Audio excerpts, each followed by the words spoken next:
This episode of the Co-optional Podcast is proudly sponsored by Squarespace. Whether you need a domain name, website, or online store, make your next move with squarespace.com/cooptional.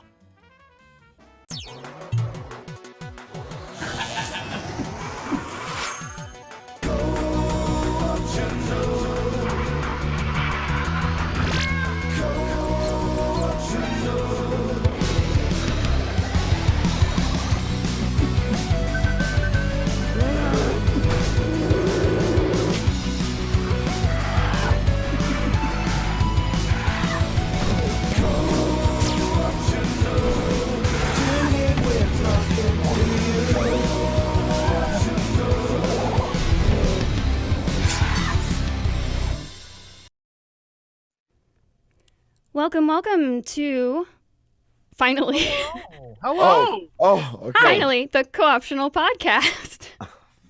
I just can't get away from technical issues, guys. I'm so sorry. Sky saved the day today. Yes, I was the one who knew what happened. So that's right. He did. Idea. Mm-hmm. So this episode of the Co-optional Podcast is sponsored by Squarespace. Going over to squarespace.com/cooptional to save 10% off of your first order. Build it beautiful with Squarespace. Our guest today for this episode, the 26th of June, also known as the Adventures of Captain Spirit release day for many people. Our guest today is the one, the only, SkyWilliams. Sky, welcome to the show. Thank you. Yay. Oh, we're doing the round of applause this time? Oh my gosh, round of applause. No. Guys, come on. Yay! Seal of approval.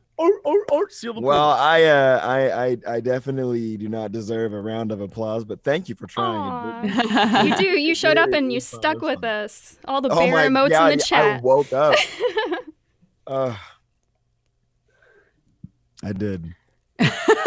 I did wake up. I did. I thought there was going to be more. Thank God. There wasn't. Thank God you're not asleep on this podcast right now. Who knows what'll happen? I'm about to be. I'm such a delinquent. Like I would have just slept till 4, and that would have been it. I mean, that's what I hear about you. Your sleep schedule?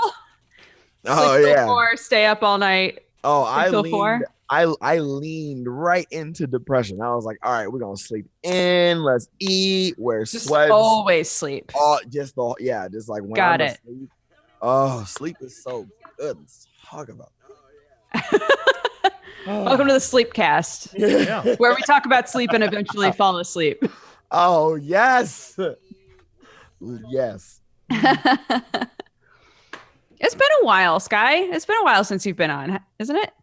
Yes, it has. It's been like since 9 I think months. November of last year. I think we had Sky on. 7 months. Yeah. So 7 months. it's definitely time to bring him back. I have a lot of guests that I'm hoping to bring back that we haven't heard from for a while. But I thought, you know what? SkyWilliams. I was the young flex pick.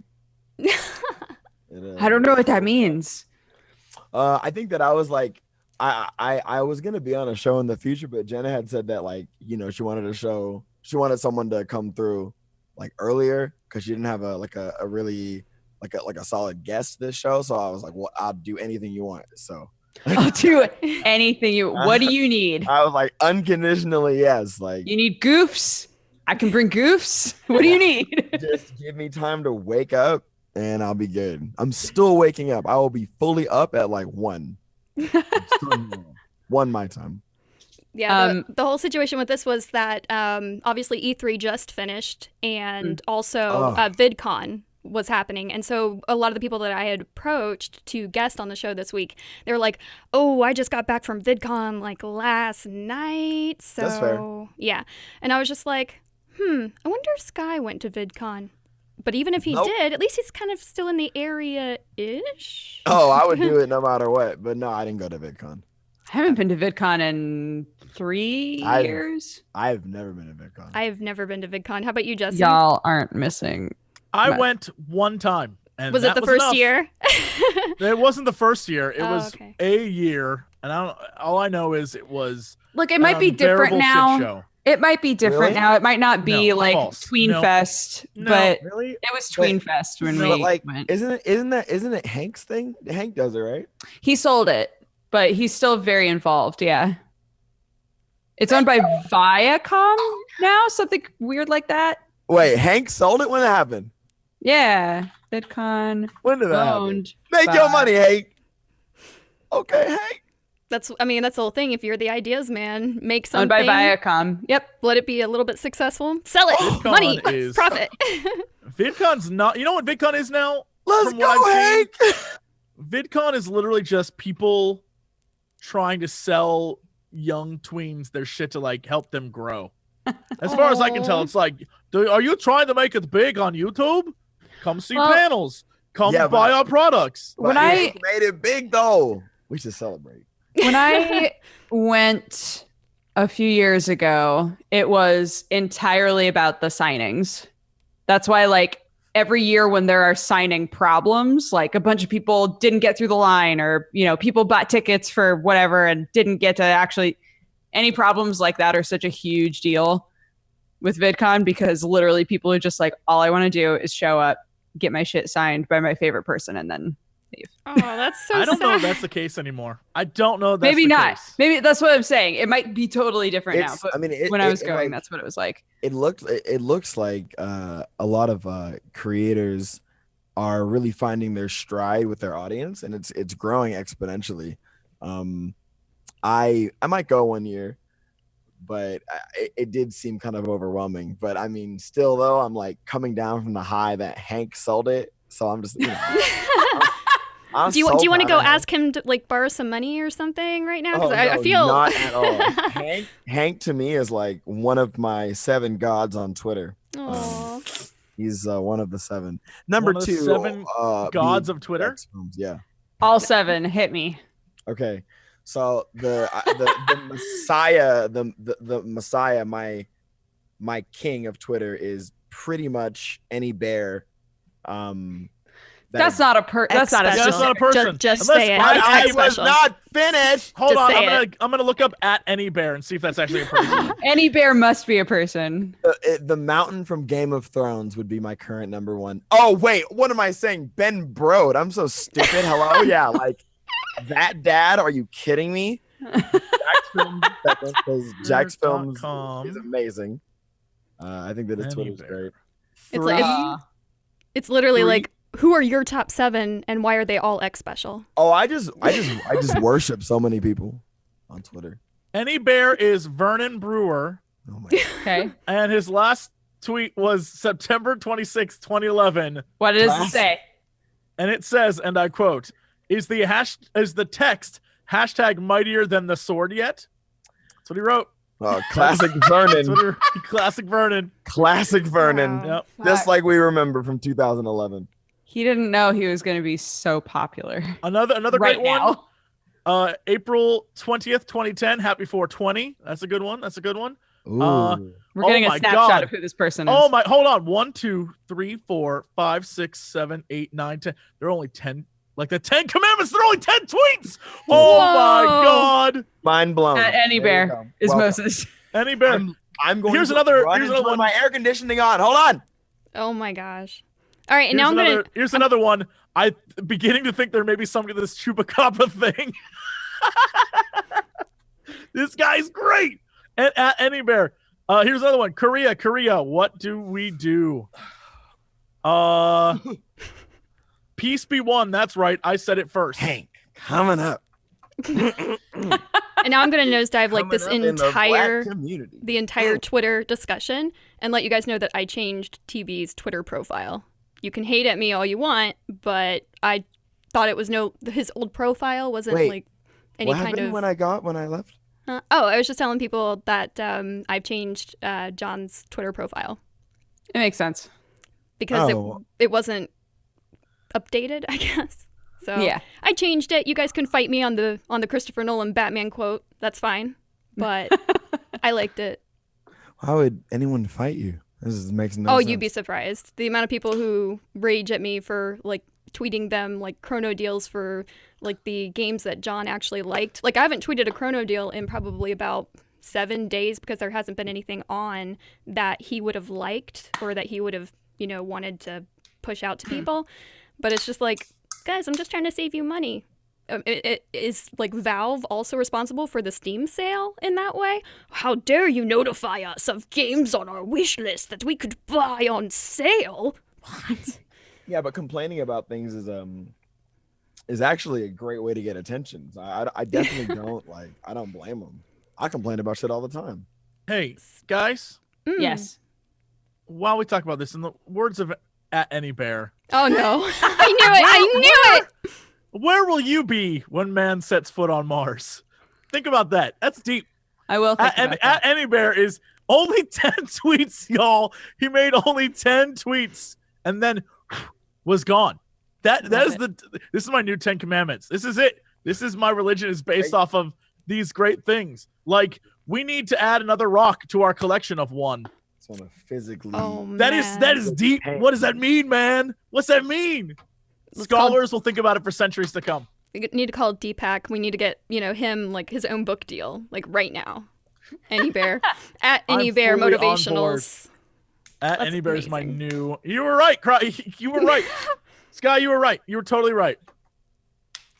What can I say? He's number one. At Any Bear is number one. You were right.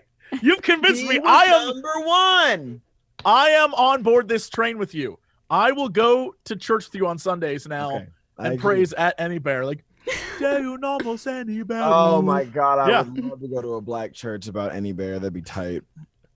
Should we talk about games? Or no. What's the plan here? So last night I had this revelation. Again, come at me because I have nothing to lose.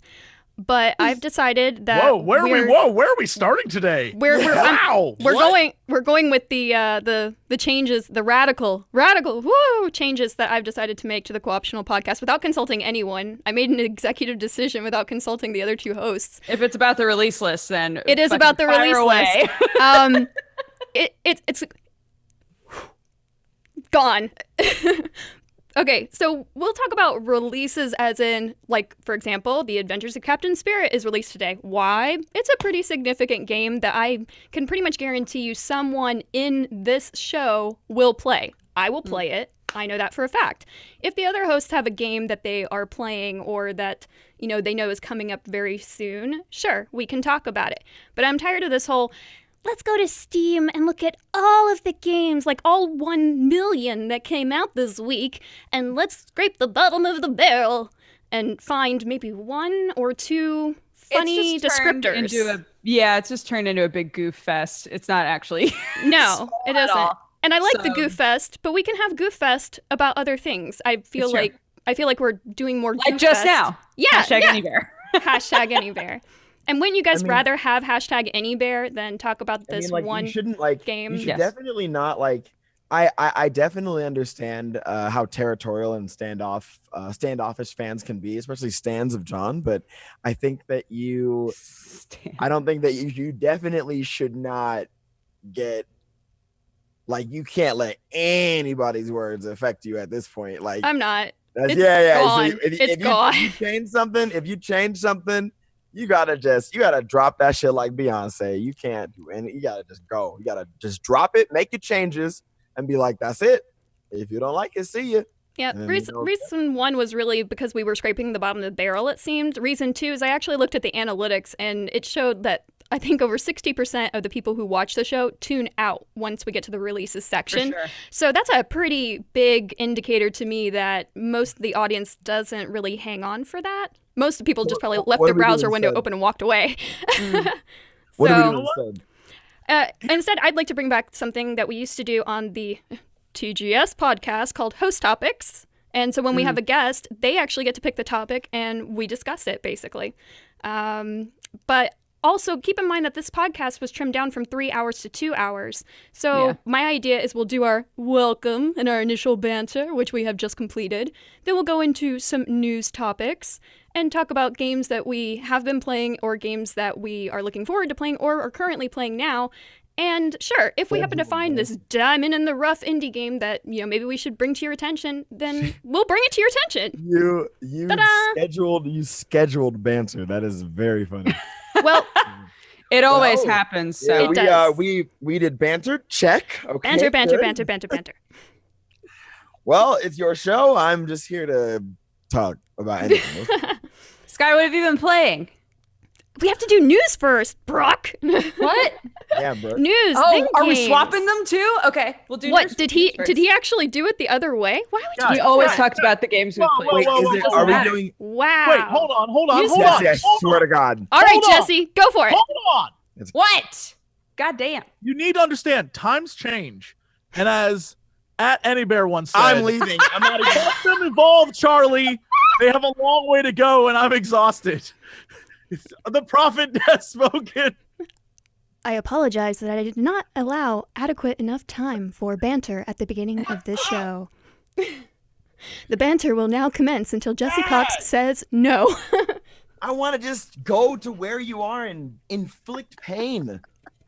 Just a consistent stream of pain. What would Any Bear say about this? What would Any Bear say about this? Sky, come on. What would Any Bear say? So the news, lots of news that is probably something that we should talk about. Wait, do you do news or do you do tea? Because like, Oh, when it comes to, I know like- you've got tea. I know you've got Well, tea, yeah, and we'll get there. We do news. Drama- We Drama- can hot goss, I think. drama works, is right? gay man's Gatorade. So I'm just, I'm always up to date. But news too. I feel like I'm the guy playing the fiddle on the Titanic now. Crashes us into an iceberg. In news, we don't have Fine. too many topics. You need to stop sounding similar. So one thing I did want to talk to you guys about, and I know it's, the majority of our audience being PC gamers are probably going to hate me for this, but Bethesda's suing Warner Brothers because they basically cloned Fallout Shelter for their new Westworld iOS game. It's like blatant too. It is. It's really blatant. I would love to tell you that I haven't been playing such, iOS trash, but I have been.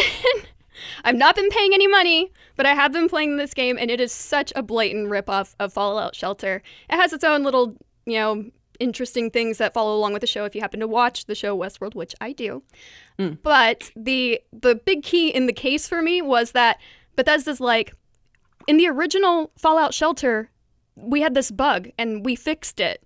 So we know that you stole our code because that bug is in the Westworld iOS game. Interesting. And it's like, they're like willingly, we did something wrong, but that's our something wrong. And so we know you took it. Wait, Warner Bros did that? Yeah, Warner Brothers are the ones who are publishing it. So Isn't that the people that go like da da da da da da da da da da? Yes. Yakko Wacko, their sister dog. Oh yes! Yeah.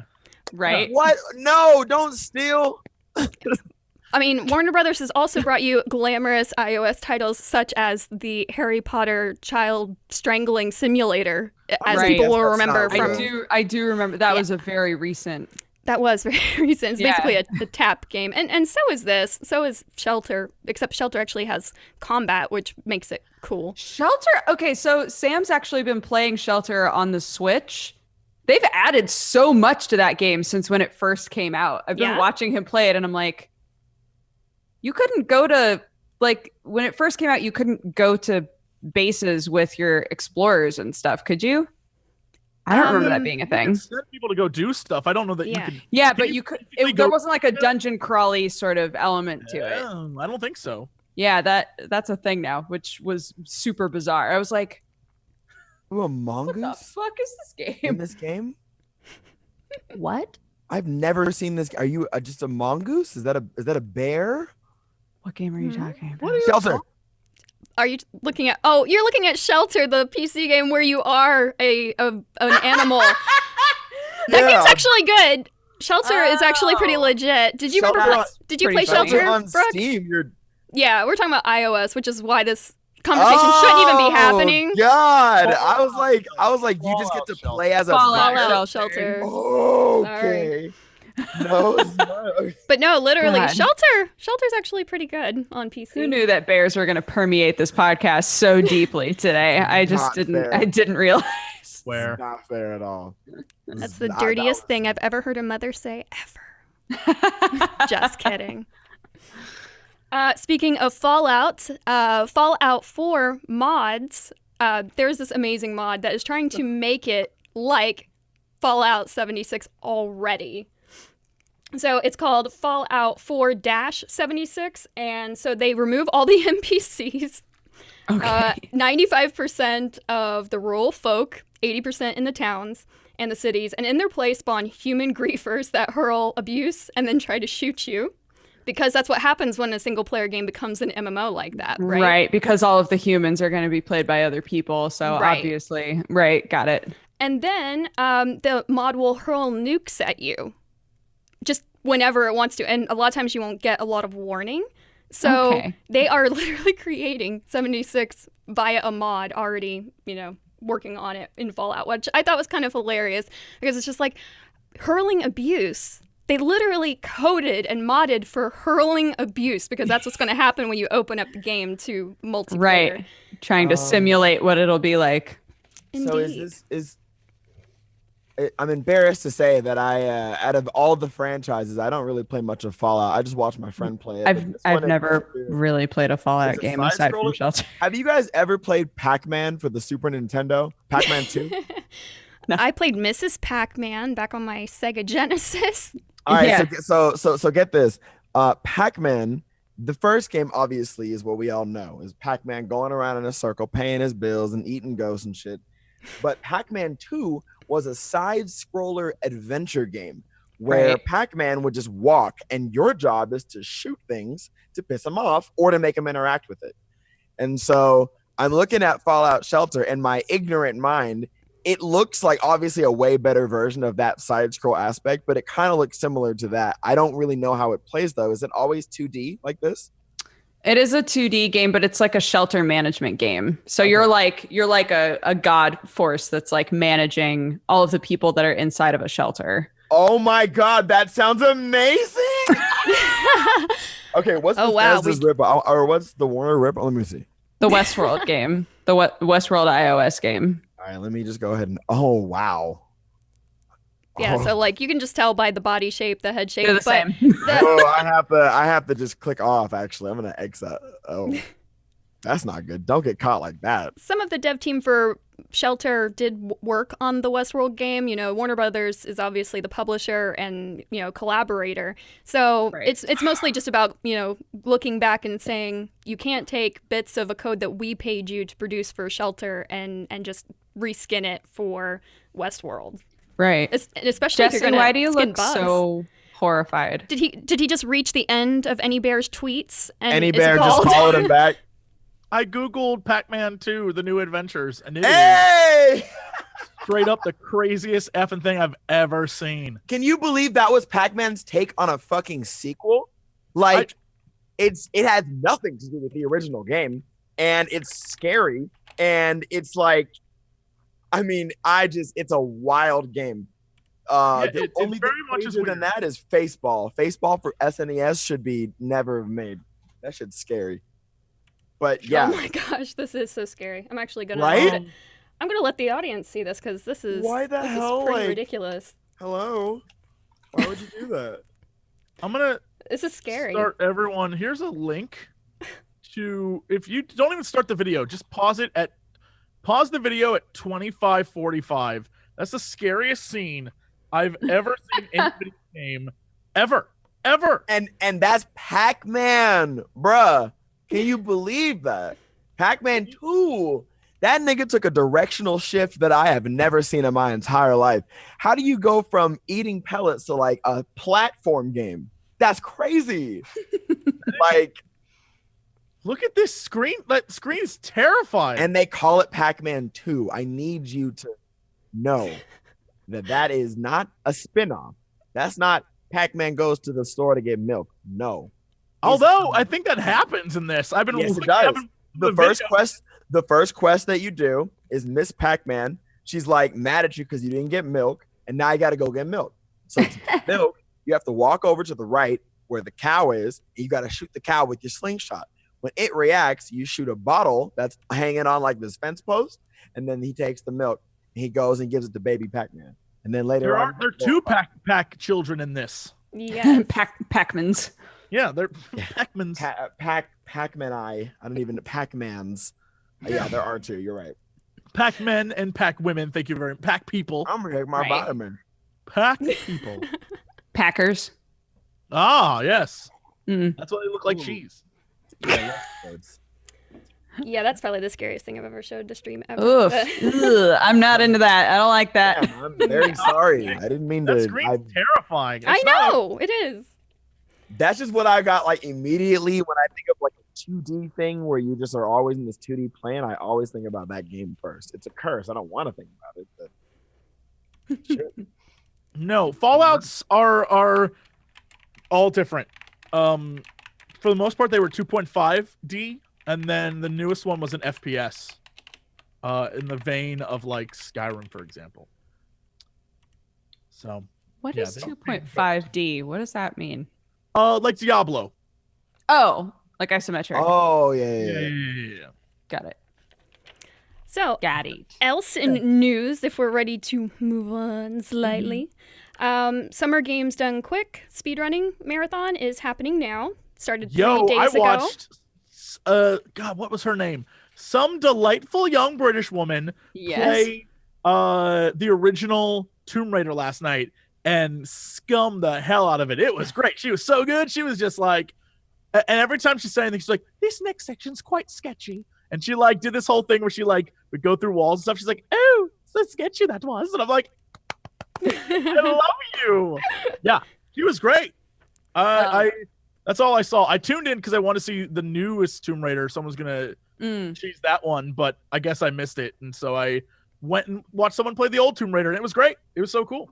Do you guys enjoy speedruns more when people glitch through things or when they don't glitch at all? I enjoy when they don't glitch. Me I like, too. I find it way Same. more impressive Yeah, but I also when they think don't that, break it. that some of the things, like watching an old Tomb Raider run where she like stands in a corner and jumps and suddenly is pole vaulted up to the top of a thing. I'm like, how did anyone ever figure that out? Right? Right. Like, I have all these thoughts of just like, how did anyone know that you could run through there's one part where she's like, if you run while touching the wall here, you trigger something that skips the entire level and you can run and grab the treasure instead of the door closing and you have to do the level. I'm like, who figured that out? When Yeah. was that discovered? I love learning stuff like that. It gives me lots of questions. I think one of the funniest playthroughs that I ever watched was, I think it was Sonic Boom. There's like a section where you play as Knuckles and they literally just like in 1 second just walked through the entire, like got above the level and just walked through it and then jumped back down and was like, well, that's over. I was like, how- Yeah, I personally like I can't watch speedruns. It's just anxiety in a box to me. Like it's just basically called anxiety done quick. Cause I will always just like I'm like, oh please don't mess up anything. I just don't want to I don't want to sit here while something is messed up. I would feel terrible. Has And then anyone I- ever messed up on a speed run? Oh my god. On those Okay. shows?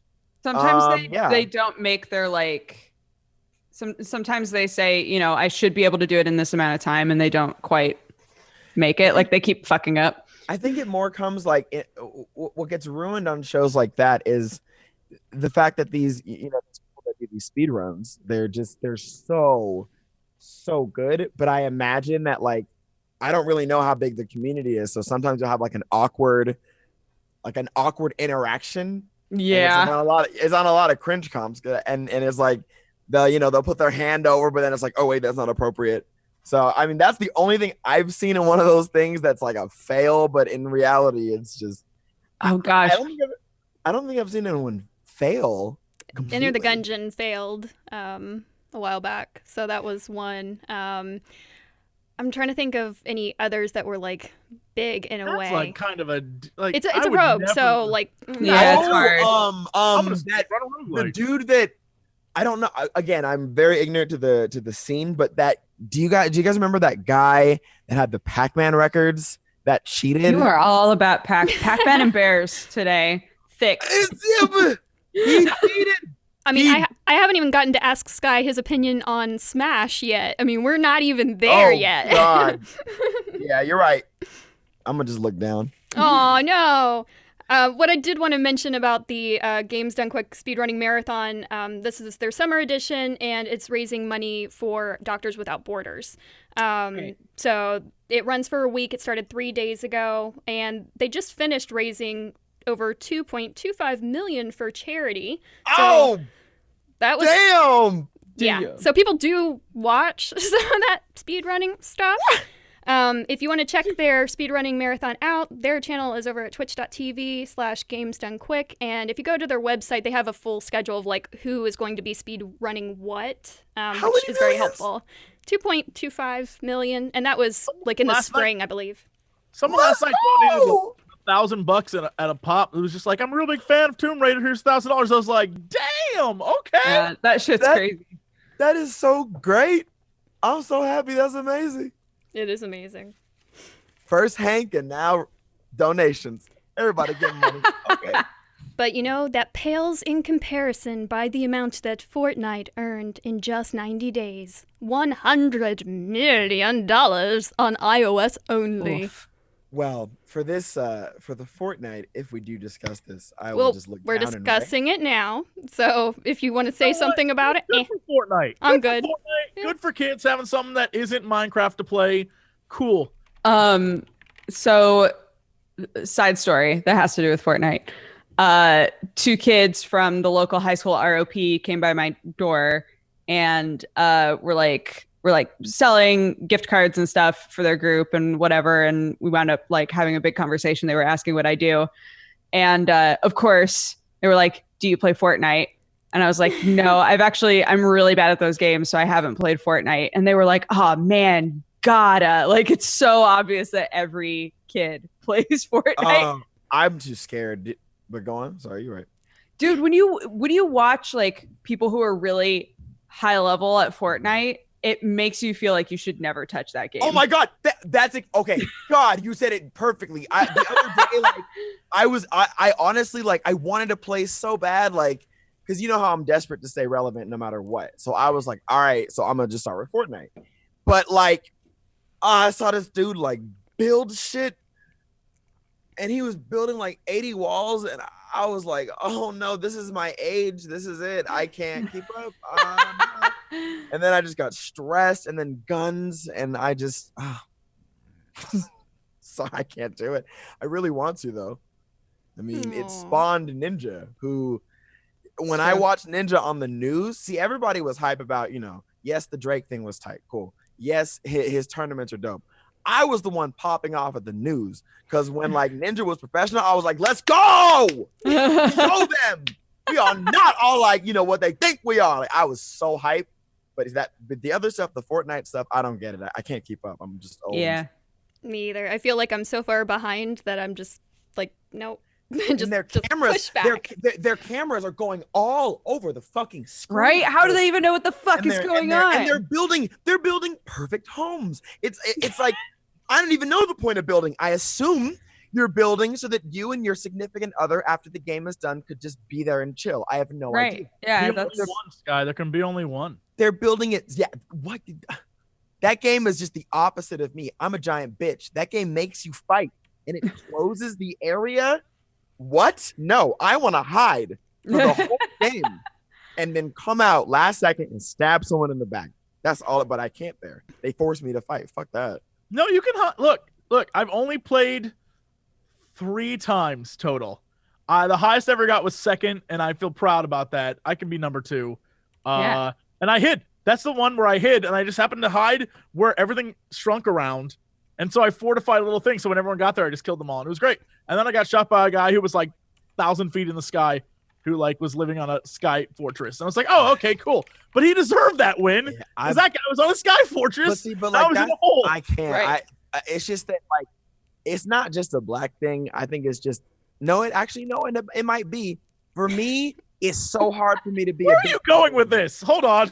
I'm saying that culturally, it's difficult for me to play a game and get bodied. Like everyone loses, right? Like, but there's a difference between losing and what I think will happen to me on Fortnite. I will get eradicated.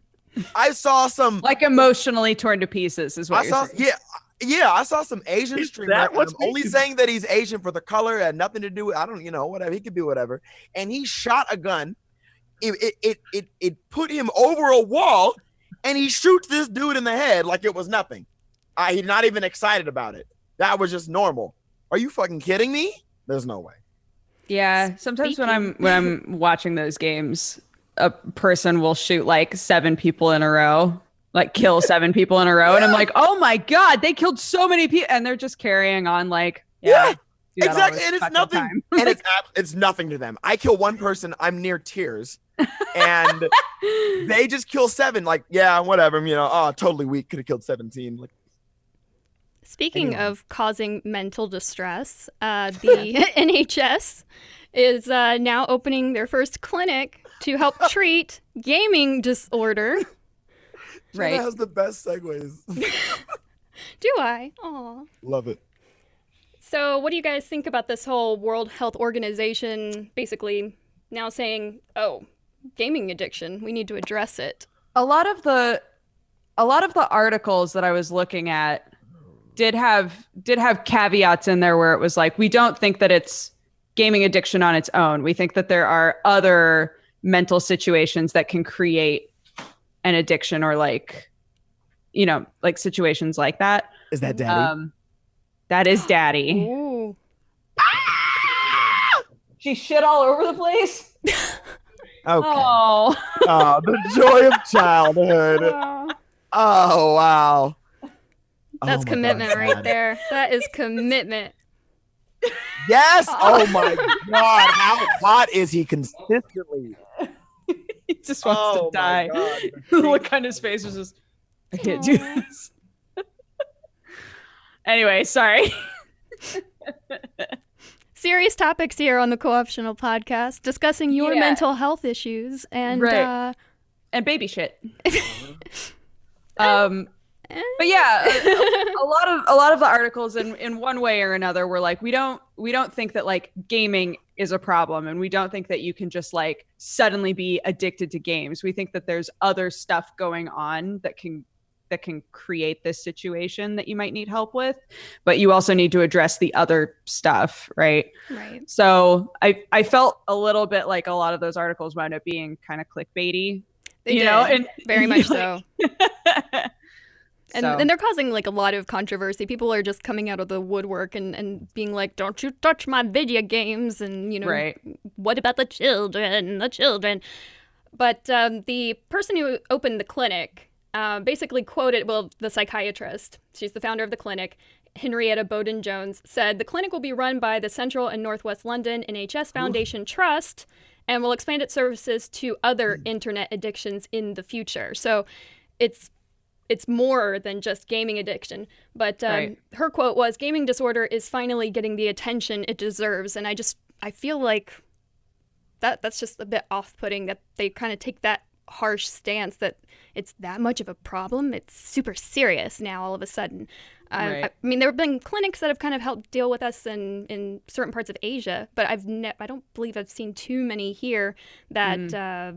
I mean, sure, pay clinics, but the fact that it's going to be covered by the NHS, I think that's a pretty big deal. That is for a pretty big deal. a lot of Britons. Have it subsidized. Yes. Yeah. So I'm sure we'll Yeah, see a why lot of pushback on Yeah, that in I the mean, future.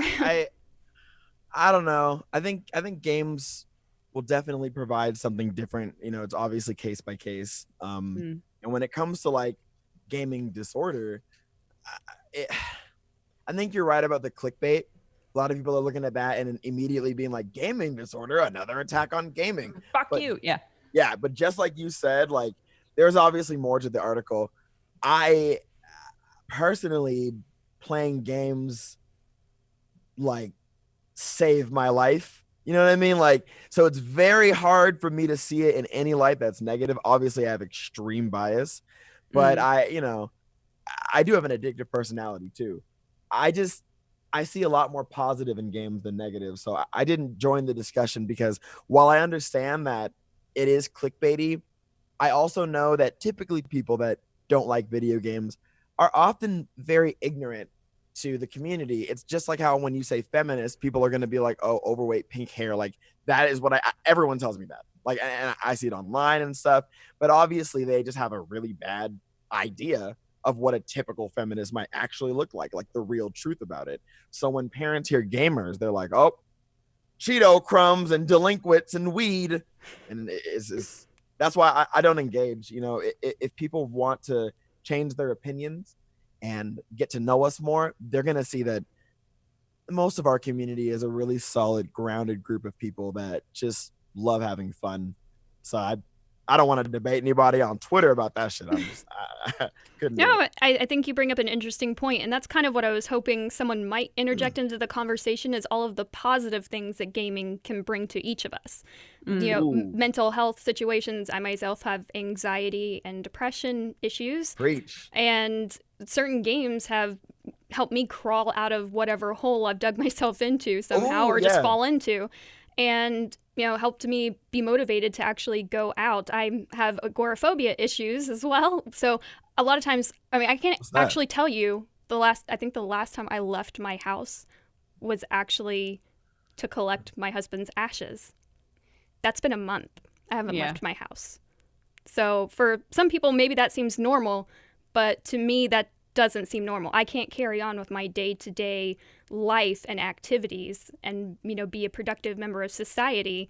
I mean, the internet makes it possible to do a lot of things, but I'm not myself, the person I envision my best self to be. So gaming helps me with that aspect. I have social anxiety issues, and so MMOs can help me a little bit in a way. You know, sure, you've got the trolls and the trash being hurled at you, but at the same time, there are kind people just willing to help you complete this side quest or something, and they're nice and kind, and interacting with those people is helpful.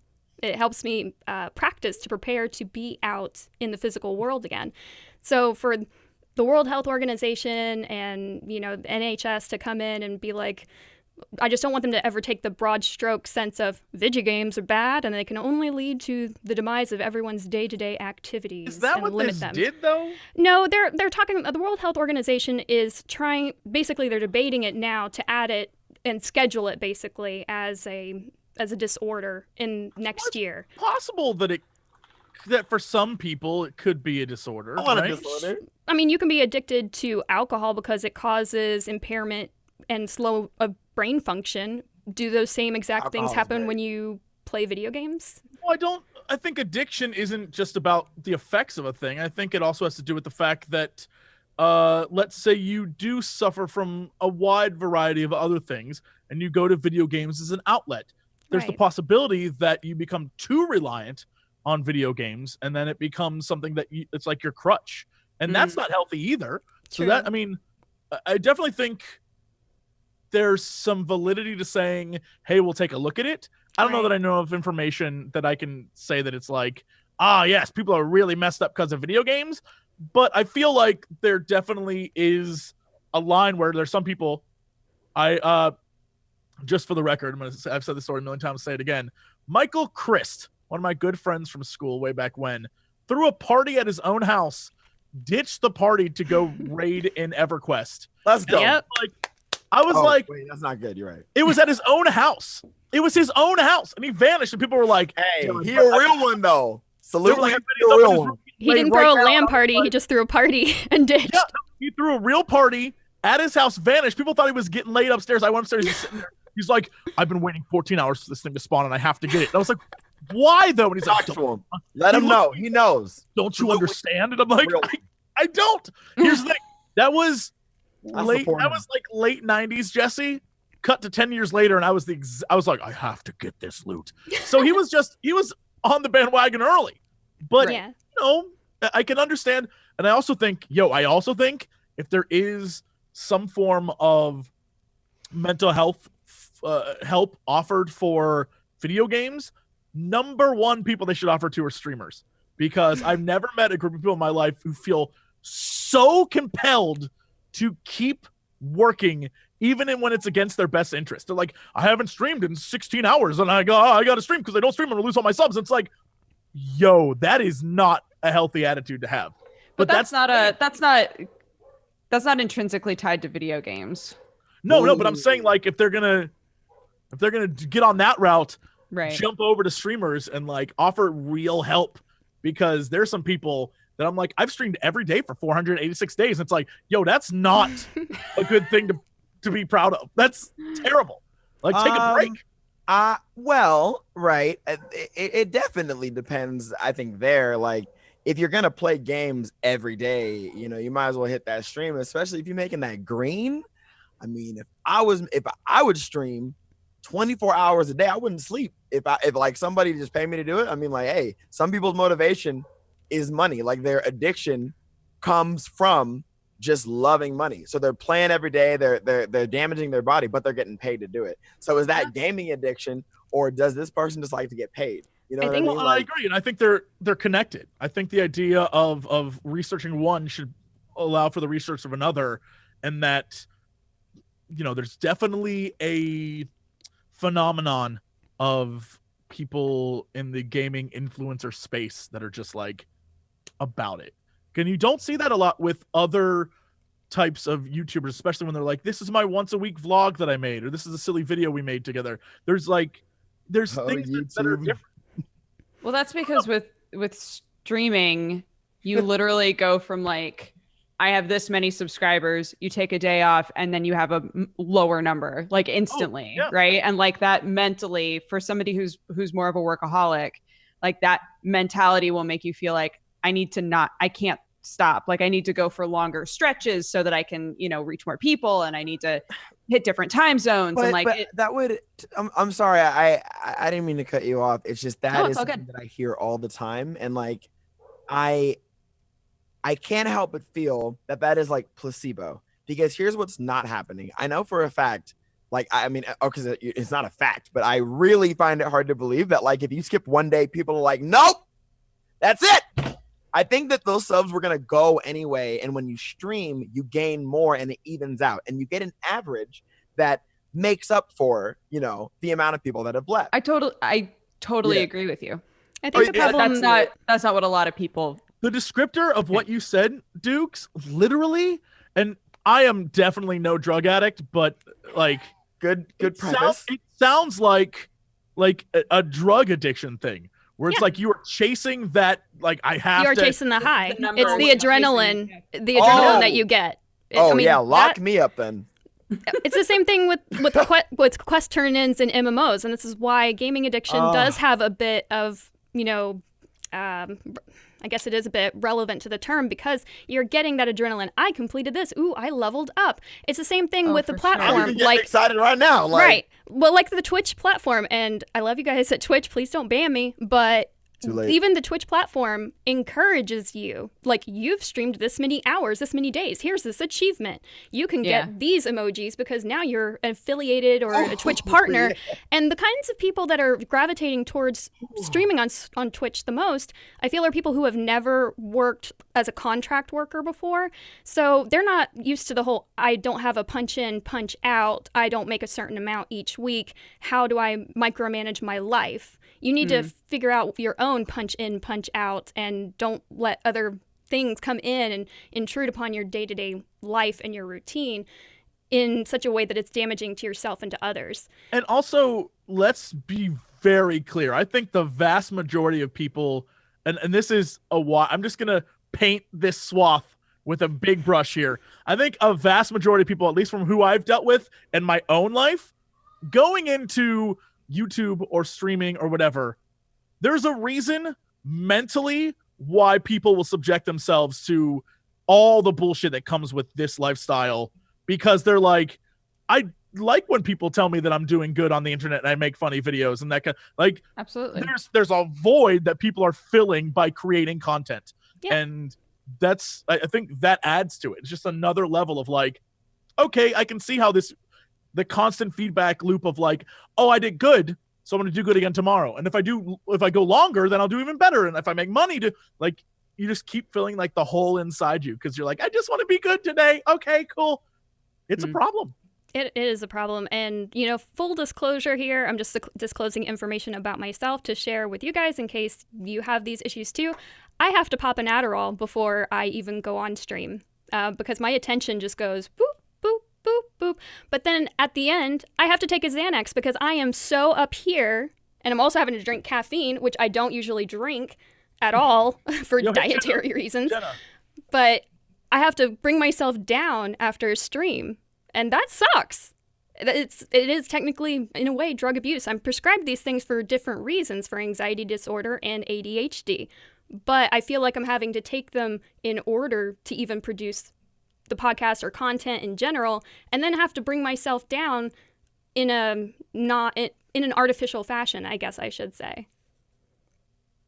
Have you ever done a podcast? Weed. My, Jesse Cox, I happen to live in a state where it is not yet legal. Well, you need to I've elect different never people in done office. drugs. Yeah, no, we hear that about you, Sky. Sky and I share a different kind of drug high addiction. on life. Yep. I don't drink. I don't cry. I do nothing. But you eat, just like I do. Oh, yes, I do. And this is the whole thing. It's like once I slimmed down, I had to find a different addiction, if you know what I mean. And that's sad. I'm not dealing with the core problem.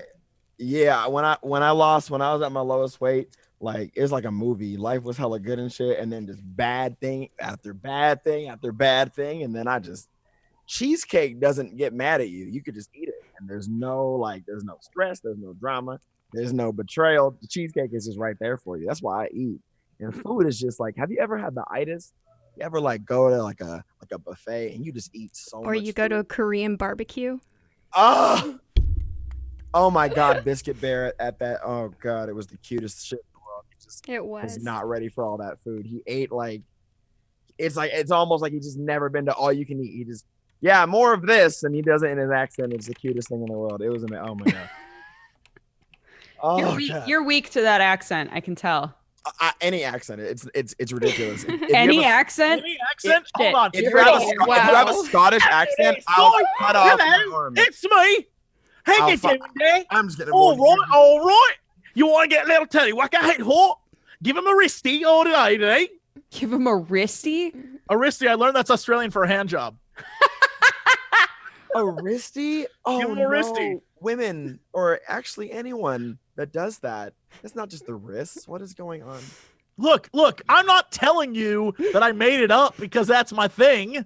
Although it could be with you, Sky. Oh my Lord! I'm not trying to watch Rocco's Modern Life. It's like a weird mix of Cockney and like Gold Coast Aussie. It's really strange. I would cut off my arm for a Scottish boyfriend. Holy shit! Their accents are so adorable. It's not fair. It's like they're always. It's like they know magic. Like I just think they know magic.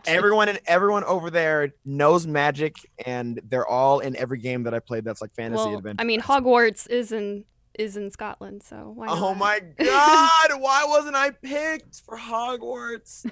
You're a muggle. Because you're a muggle. That's why. I wanted Hedwig to show up like a real ass nigga at my house. Like, nope, because you're a muggle. Anyone? I mean, come on. Everybody wanted Don't say that. You know what? You're a muggle too, Dukes. Don't say that. I'm telling JK, Rowling. I'm telling her. You're just gonna tweet her like, "Dear JK, am I a muggle?" Jesse, and I don't think he's right because I always wanted to go to Hogwarts. Love Sky. Sky, what house would you belong to? Wherever Hagrid was, I didn't even care. Hagrid was just the keeper of the grounds. I don't. Well, then nigga, I'm a keep. He got kicked out of Hogwarts, so. Okay, then we leaving together. We hoofing it. We leaving together. You're gonna stay in Hagrid's hut at the edge of the school. I will follow him till we both die, or until I die first. Hagrid is the best. Into the dark forest. Sky is there. Yeah. Anyway, it doesn't even matter. But thirst aside, I did want to just briefly go back to the video game addiction thing. Sure. I shared this with Genna, and I think that it's something that I did that I think that anybody listening could help you. It's helped me a lot. I think it's a great idea. Oh yeah, and I'm surprised it's working so well. So here it is. So basically, what's I'll spare you the details of like my YouTube decline and the Twitter drama. Depression's pretty much like made me its bitch, and anxiety is just spitting on me on the floor. So what I did was I found that like I was only playing League of Legends and Overwatch. Like for a whole year, I was literally only playing those 2 games every day, 12 hours. I wasn't even making content. I was just sitting there being a delinquent. And then I didn't like only doing that. So my New Year's resolution was I'm going to try to beat 1 game a month, 1 game, a single player game, or, you know, it could be like 4 players co-op, but not an esports game, not an MMO. Try to finish an actual game. So my first one was Darkest Dungeon. That was in January. The next one was Secret of Mana. That was in February, which is a 10 out of 10 game. And I find that like once you sit down and commit to really beating a game, it's just one of the best things I've ever done. You get these small tokens of gratification when you play those games, and then you remember that even though video games right now, the popular ones are esports, there is a connection and stuff that you can learn from these single player games that I missed. You know what I mean? Like I spent so much time just trying to play League or Overwatch, I forgot about there's just so many games that are just so good, and they give you different ideas. They get you in different headspaces, the way that you solve the puzzles, the way that you interact with the characters, like you really get wrapped up in it. And it's helped me get perspective of like why I'm here in the first place. It's easy to lose sight of why you play games, especially when you're playing ones that really only reward you if you're the best. But playing games that you think are cool and that you don't have to tweet about and that you don't have to make videos about, it's just you and the game. That relationship is what we had growing up, right? And these new kids that are being born, like, you know, your baby, you and Sam are gonna make the hottest kid. They, you know, they're gonna live in an age where, you know, the art of single player video games, just strictly single player, is it's gonna dwindle.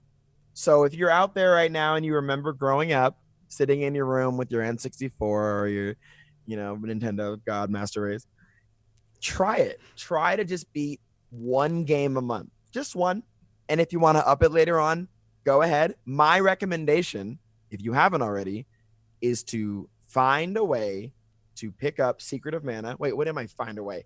It's literally on it's on the NES, and there's a remake on the PlayStation.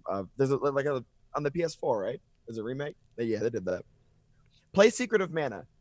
I think any of you out there, if you're struggling with stuff or you feel like you just like really want a feel good game, a 10 out of 10, Secret of Mana will change your entire fucking life. Just saying. Well, that's it. No, I think that's an excellent resolution for you to have, Sky. And I mean, to be honest, I have a 15-year-old and all he plays all day is Gary's Mod with other people, and it drives me up the wall because I've bought him so many what I consider to be like the greats. You know, he's never been at a want for anything Final Fantasy. I'm talking about, you know, the OG stuff. You know, he has 6, 7, 8, and 9 that I've bought for him. Hasn't played any of them, and I'm just like, I've got him Chrono Trigger, hasn't touched it. I've got him like the Tales of Vesperia, hasn't touched it. Don't say that. Oh, I got him the Resident Evil remake, hasn't played it. And Wait, which one? The original remake. They're remaking 2 now, but yeah. Oh my! I thought you got it early. I was like, no. Okay. Just the original. You know, just so he would have a chance to experience some of the same stories and characters. And I mean, I got him Fallout New Vegas, and he hasn't played that either. And I'm just like, you are missing so much of like gaming cornerstones and history and everything. That's like when parents tell you about an awesome movie that you should have watched, and you just don't give a damn. That's what that's like. It's the exact same thing. I subscribe to Turner Classic Movies, so I did actually watch so all do my parents. Yeah. Yeah, and that you're inherently wrong, unfortunately. I know. It sucks. It just crushed. It means you're getting old. I know. Welcome to the club. I mean, that's like life. Dang, I just got a wombo combo, and I'm just like, That's It's life. really hard to get them to play those games, though. I mean, I don't blame them. Like, there's no market for them. Like, the only way you would have heard of Secret for Mana is if someone told you. True. But these new games, either freemium games or games that just literally disappoint the world, there's too many of that being publicized. It's almost like games now are either phenomenal or made famous for being terrible. And I think that we fix so much of our heart into what's good that we forget that, hey, back then when I played, Super Mario RPG, nigga, there was no guide telling me how good it was. I just played it. That's when you could walk into a game store and just pick it. There's just you didn't pick up that Brady Games, First off, you shouldn't have, because as an owner of that, it's the single worst guide in the history of guides. It is the Super Mario RPG. Oh, yes, it's atrocious. It is one of the worst guides. It literally is. It doesn't tell you anything. It's like a picture, and not at all. The worst. Yeah. It barely tells you how to make it through shit. No, I agree. But it's a travesty. This whole I thing, could write a better one. This whole thing is like akin to trying to get your kids to read books. It's like, read this book. It's amazing. They're not going to do that, And I felt like games taught me like a lot about life and about how to grow up in a weird sort of way. The stories that I read, keep in mind I was a massive Black Isle fan, so anything like Obsidian wrote, like that was like, oh my gosh, like Planescape Torment, yes, all my life. So I feel like I gained some values from different games that I played while growing up. But to that point, I slam my son for playing nothing but Gmod, but he actually knows basically everything there is to know about vehicles and weaponry of World War I and World War II, because those are the servers he plays on. He plays on this really hardcore World War I server where he will ban anyone who tries to use a gun that was not in that time period. They all do the whole military thing. And these are older people too. I mean, I was worried at first because he's playing with like these people who are like 40 years old who are on the server, making it like it's literally World War I and this is what's happening. And I'll come behind him and I'll be like, oh, that's really cool. What's this? And he'll just be like, Mom, you don't know that this is like a da-da-da. It was introduced at the very end of World War I. They didn't even really use it to World War II, so I'm going to ban this guy because it wasn't real. They didn't use it at this point in history. And I'm just like, I love it. Okay. And there are people. Okay, I love you. There are people bugging him to get promoted to like another rank, and he's like, "That's not how you do it in the military. I will tell you when you get promoted." And he's just like authoritarian. And keep in mind, my kid has Asperger's, so he's a little special. But I mean, he just talks to these guys like they are the worst piece of crap going through basic training you've ever heard in your entire life. I love it. I mean, yeah, that passion is definitely really cool. I mean, that's what makes gaming so cool, is that there's so many reasons why you play games and so many different ways to interpret the games that you play. It's definitely a very, like, I recommend everyone play games. I was raised on games almost. It kind of sucks though that YouTube in some ways disheartens the idea of going out and exploring like your own title. Because if it does, if it doesn't have like a nice thumbnail and look really flashy, a lot of people will overlook it. But I do think that I'm seeing a lot more recent games that are coming out that look fantastic, and some of the creators are really putting their heart into these projects, and I couldn't be happier. It's because Smash looks. I knew it was coming. Well, if you remember back in the day, besides Nintendo Power or PlayStation Magazine, the magazines that existed to promote the things that they were paid to sell you. And so other than that, you had to go discover games for yourself. And unless all those demo discs falling out. Nintendo Power. Unless there was a hype game that everyone knew you had to play Final Fantasy VII. It was just a thing. Right. Everyone just knew it. Everyone knew that Star Fox 64 was the thing you had to play, or GoldenEye, right? There were games that you had to play. But other than that, the vast majority of games, it was like, the fuck is Sam and Mac, or like or Joe and Mac, or whatever that game was. Joe and Mac. What is like Knights of the Round? Like all the old fucking games that are awesome. Had no clue. I like rented them at a Blockbuster and was like, I must own this game now. Oh yes, Jesse. We don't do that anymore. That's Eternal Darkness. Oh my god, yeah. Okay, that is the single most underrated game that exists on a Nintendo console free. Oh my god. Sorry, I just had to say that. Eternal Darkness is crazy good. I don't even like scary games. I'm a bitch, and I love that game. Oh my god! I'm glad they're bringing back the concept of demos, because for a while that wasn't a thing. It was just like, yeah, we're done with that. I like that they're saying, hey, try this out now, and I'm fine with people experimenting and trying new games and getting out there. I think that's neat. Yeah. Well, yeah, I mean that now a lot of games are being greenlit by like the community, and I think that the demos serve to give something back to the audience while also, making sure that people don't hate your game. And you can definitely weed out the people that care about their game versus people that just kind of want like money at the time. If I contribute to a game and the game turns out bad, like they about to get the cleanest email from me. Like I will meet those niggas at PAX and we'll have a talk. But that's why I breathe and I just calm down. But I have so much passion for games that like if I see someone trying to rip someone off, I'll just go find them, like, and just say what's up. That's it. Just be like, hey, what's up? What's up, everybody? What's up, No Man's Sky? Y'all good?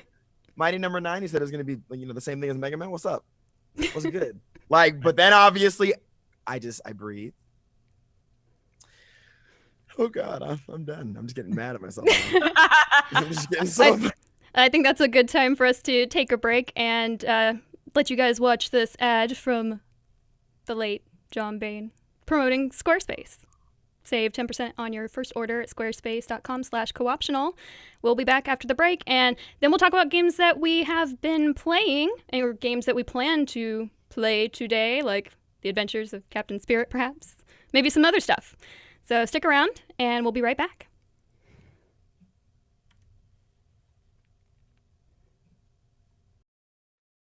Have you ever looked at a website and thought to yourself, wow, that person really has their act together. This looks professionally done. Must have been put together by a design company for them. Wonder how much that cost them. Now, have you ever considered that person could in fact be a giant fraud? Yes, indeed. In today's world, it is possible to create a beautiful, professional-looking website without years of web design experience and without hiring an expensive design firm. That is, of course, exactly what they don't want you to know, these charlatans representing their brands and ideas with these sharp, crisp-looking designs that look great on any device. Oh, that must have taken a while to optimize for both my PC and my phone, you think to yourself. It didn't. They didn't do anything. That's because Squarespace looks great on practically any device.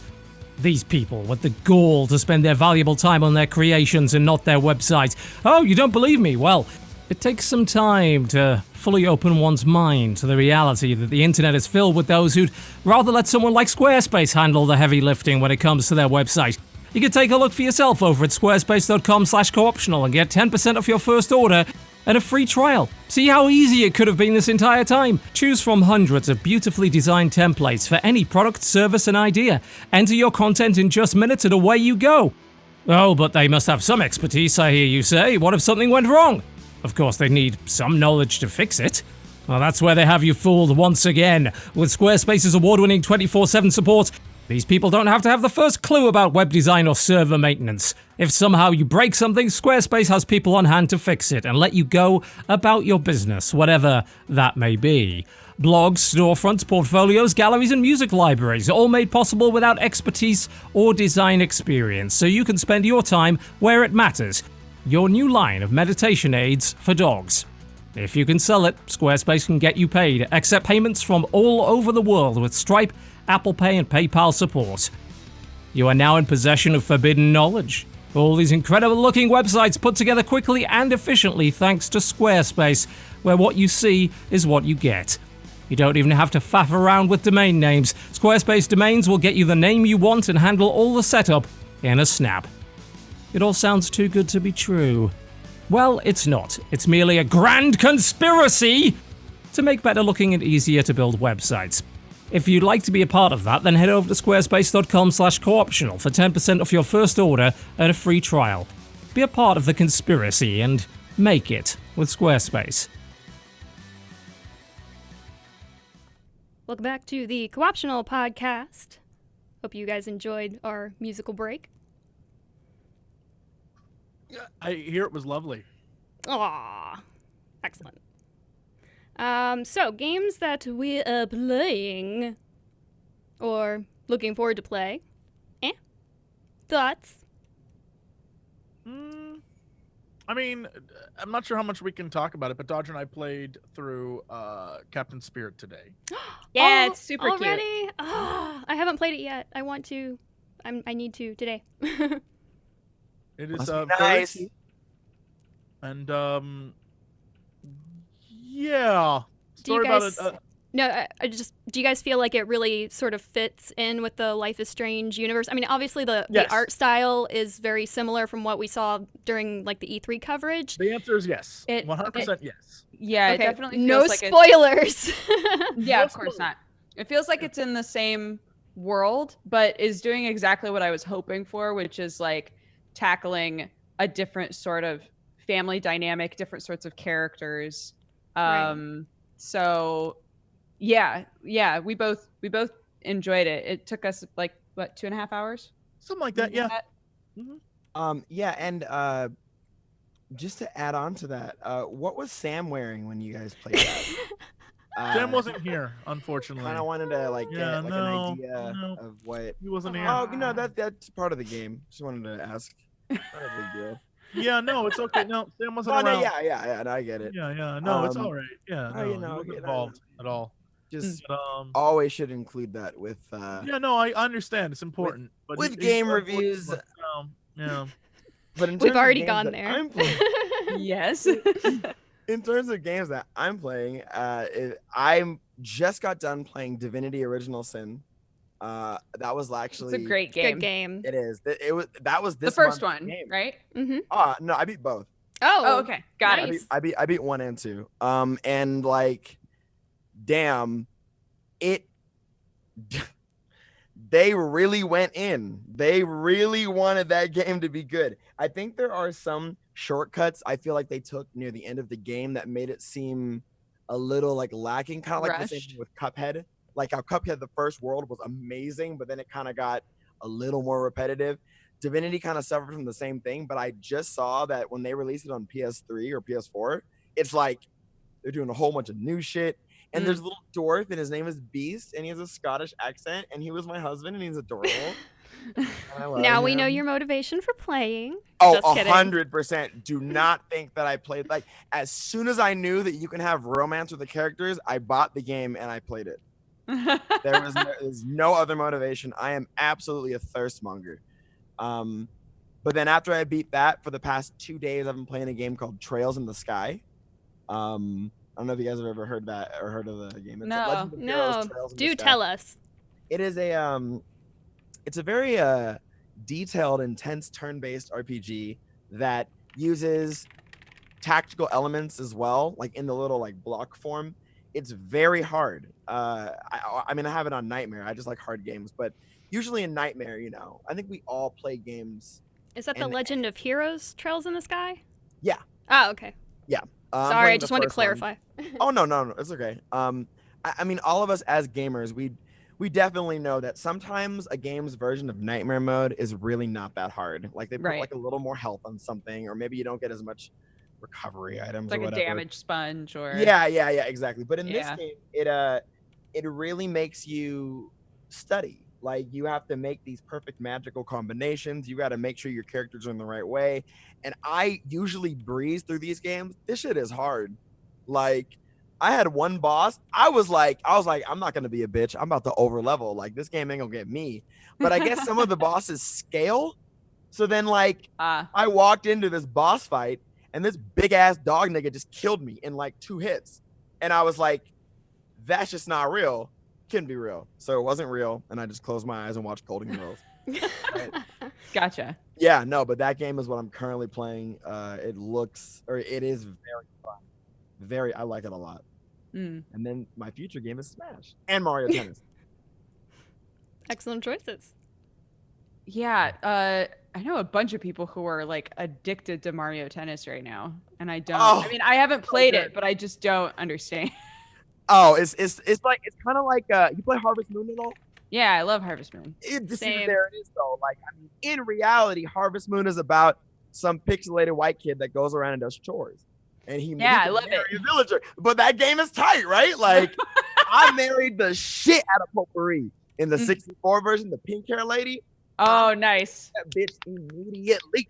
But like, obviously, I'm not gonna get a farm and raise shit. I think that's what tennis does. Is for for overweight people like myself, or the lazy, or both. Mario Tennis gives you that tennis experience without getting up from the couch. You don't even have to Wiimote it. You could if you want. Right. And the Mario games have always had this charm that I think unconditionally has always existed in an almost flawless way.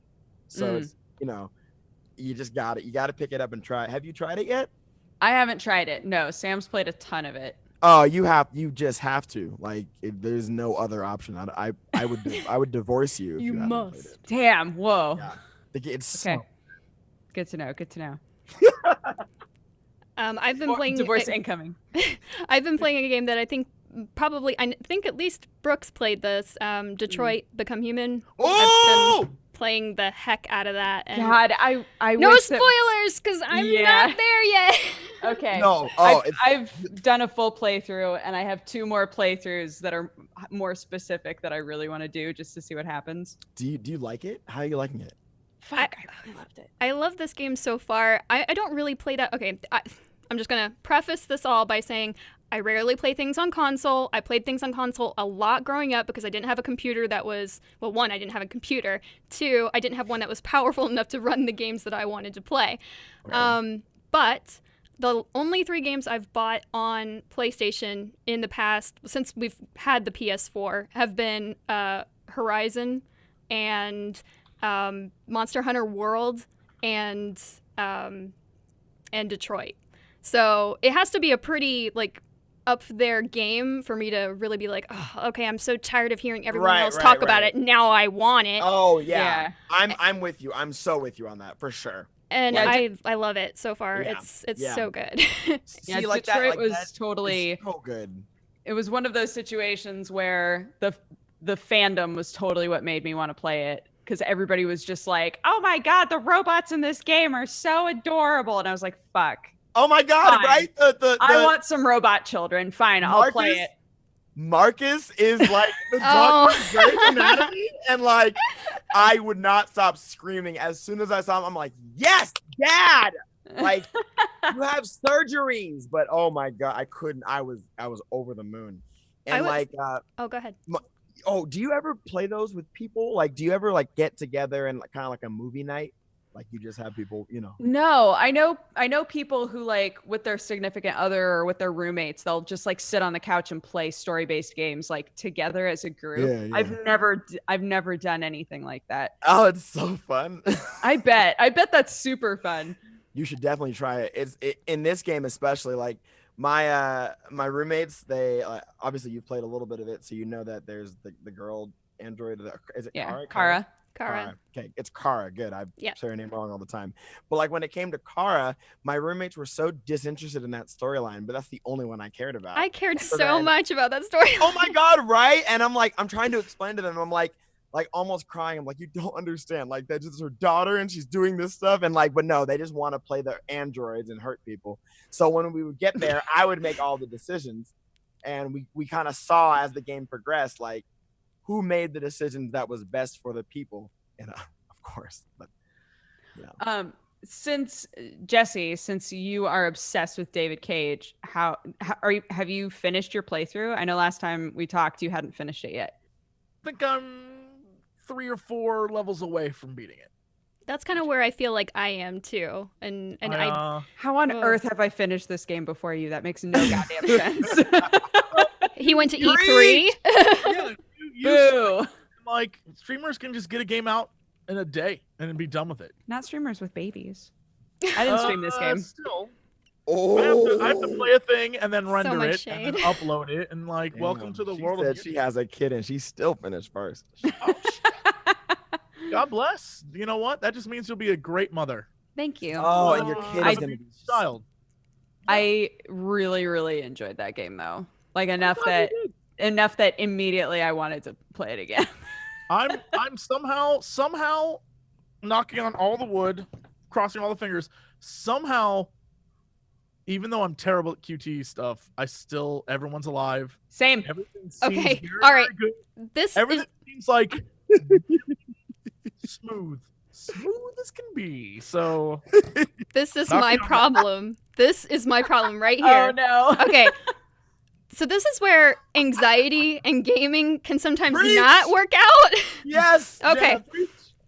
In the first, keep in mind, I didn't play Heavy Rain. I haven't played some of the other games, David Cage is famous for. It's like he can do no wrong, Sacred Cow. can't. I get it. And I feel like I No, know, whatever. Anyhow, within the first 5 minutes of the game, Connor has died. And I have spent the rest of the entire game being remorseful over the fact that I allowed him to sacrifice himself. Well, that's Yeah. actually a part of the game is you can. Oh, I know they'll Connor- talk about it later. How did you do that? But until No, I did until that moment, I was like, God, should I restart the game? But no, I feel like I've already made this choice, and it was the choice that I was supposed to make. So maybe I'll just try to have him live in the next playthrough because I know I'll play this more than once. Anxiety. But that anxiety was just like, now I feel so bad because I've gotten to know Connor more, and I'm like, how could you let him die, you stupid? Jenna, Not if it gonna makes lie, you I feel feel the same. better, I also, because the way that the game, and this is literally like within the first few minutes of the game, everybody who's Right. watching, so don't feel like we're ruining it for you.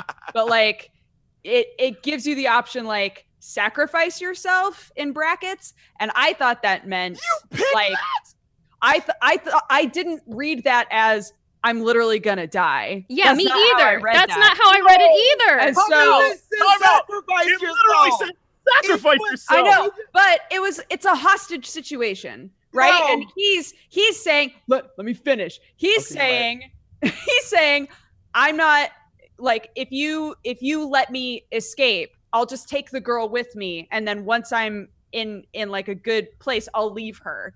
And I thought at that point with that prompt, I was like, no, what I want to do is trade places with the girl. Right. That's what I I thought thought it meant I too. thought that's what it meant. And no, we just It- got then it shot in the would've head. And I was It like, would have been like switch hostages. And it So I happened started so over. quickly. And I was thinking maybe I should start over, but I'm like, well, that's Yeah. the choice I made, so maybe I should stick with it. Maybe I should But let this that's- playthrough just well, be the. okay. that's one of the playthroughs I want to do now, Yeah. though. It's like Right. Connor dies immediately. I To be want fair, to though- like play through that.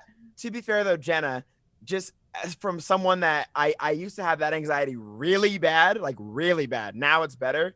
You should remember that like with Telltale games or games where you choose your own adventure, sometimes you do need to get a feel for the words they Mhm. use because it's not always what you want. And so It's like true.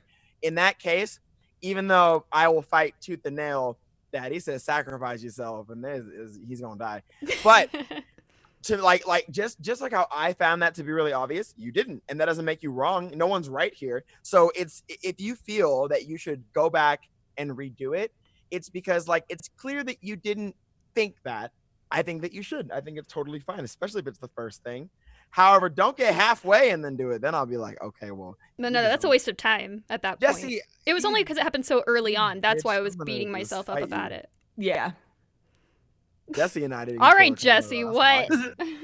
Nothing. No, I think that there is right answers to this game. And Well, you of have to- course, they're all. There are no right answers. Oh, What there you wanna are. do? Oh, there are. You have to Oh, get in the we're mind of fighting. David Cage. What would David Cage do? Oh, we're Oh, just man. gonna fight. Now, Okay, like, we will fight.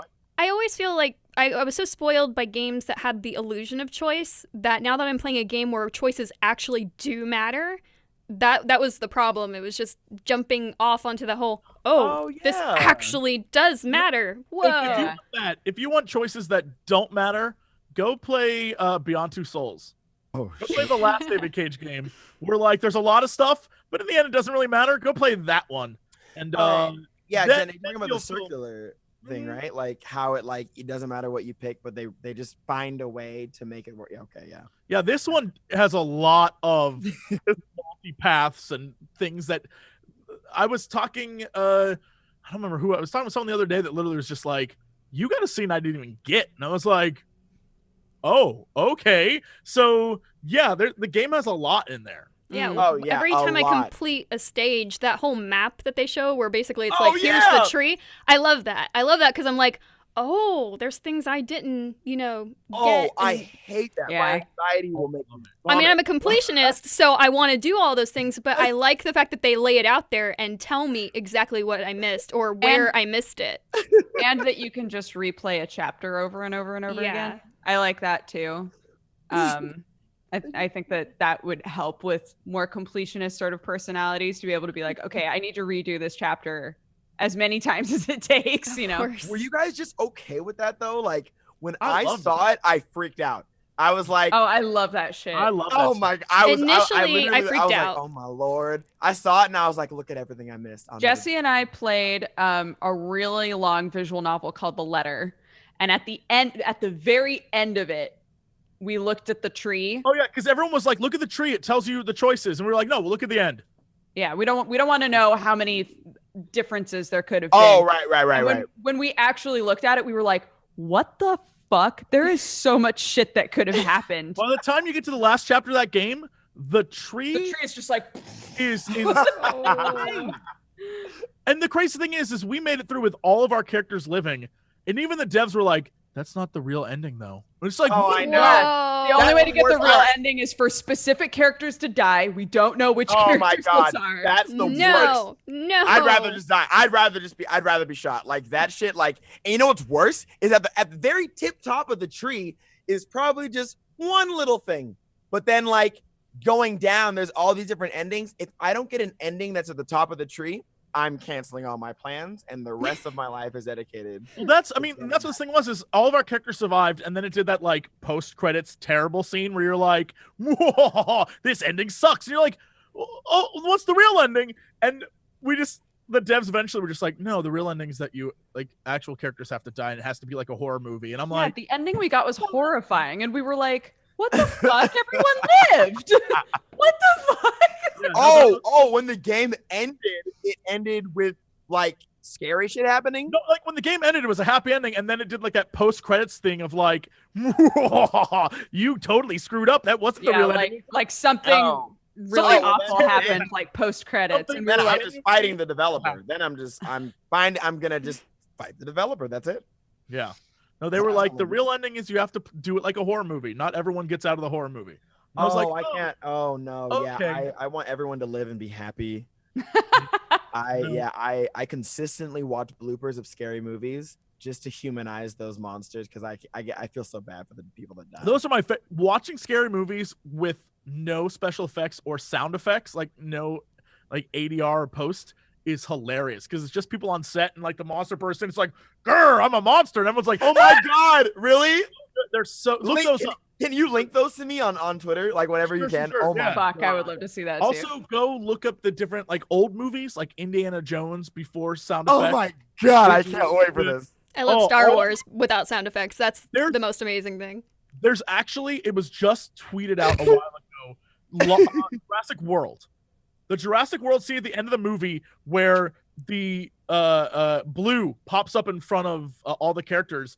It's them acting to literally like a plastic raptor head. And it is fucking amazing? hilarious. The one Chris Pratt's in? Yes. Yeah. It's Chris Pratt, and they're all just like terrified, but it's just like a fake plastic raptor head, and there's like 8 guys behind it moving the raptor head, and they're just like, Chris Pratt. it's Love it. incredible. I love stuff like that. Behind the scenes stuff is great. Then I have to give you one because I actually witnessed I haven't laughed this hard in a minute. Did you ever see that video on Twitter, the Muppet blooper shit? Yes. Oh my god. That Yes, that was really good. Jenna, Hmm. if you need to laugh, Yeah, you need sent me to that. watch the blooper reel of those Muppets. It is the funniest shit. I was rolling in my chair. I remember watching like the behind the scenes. Are you guys one of those weird people that purchase your movies, like digital movies, like on iTunes for the extra features? I do that. Or the director's commentary. Oh, When I used Yeah, to buy I did. DVDs, I would watch the extras and do the commentary. Yeah. So one of the do you movies buy that I s- oh, buy yeah. on like every platform is The Dark Crystal. And I love the behind the scenes like Jim Henson stuff, and literally all those puppeteers are cursing their heads off left and right, moving things all around, and that stuff is probably kind of similar, I guess, to the Muppet stuff that you're talking about. It's just crazy outtakes where they're moving every single thing, and it's ridiculously like, how are these things moving around? And they were showing like the Landstriders, like literally dudes on stilts ridiculously high, and these guys like putting on the Gartham suits and doing dances and stuff, and I'm just like losing it the entire time. So I buy my movies on iTunes occasionally because I like the behind the scenes stuff, because I'm weird. It's not weird at all. A lot of people, there's a huge market for that. You know, they hunger for more. And that's why the Telltale game style is so successful, because it appeals to the casual gamer that just wants to watch a story, and the hardcore gamer. It scales up like a light switch, you know, that goes like dimmer. You know what I mean? Mm-hmm. That's why I think that's why it's such a great thing, is there are people like you that'll buy it on every platform just for that, which is totally fine. That's not weird at all. Aw. Yay, my purchase has been vindicated. Woohoo! Hey, I bought worse. I think I think all of us have definitely bought some shit that not too Gamer's bad. remorse? What? Oh, no. good Lord. Everyone has that sometimes. Oh, go ahead. If I'm good to say a different game. Yeah, Yes. I was actually just going to bring up, since he was talking about Chris Pratt, Jurassic World Evolution. Oh yeah, go for it. Chris Pratt. So I'm a bit OCD when it comes to my simulating games in general. People who have watched John and myself play The Sims would know that I'm a stickler, and I want my grid, and I want everything to be perfect as possible. Jurassic World Evolution is my nightmare. The gameplay loop gets pretty old after about the first 2 hours, but OMG original, like the voice actors are from the movie. And then, of course, we have the one and the only Goldblum, who wasn't even in Jurassic World Evolution, but he's there.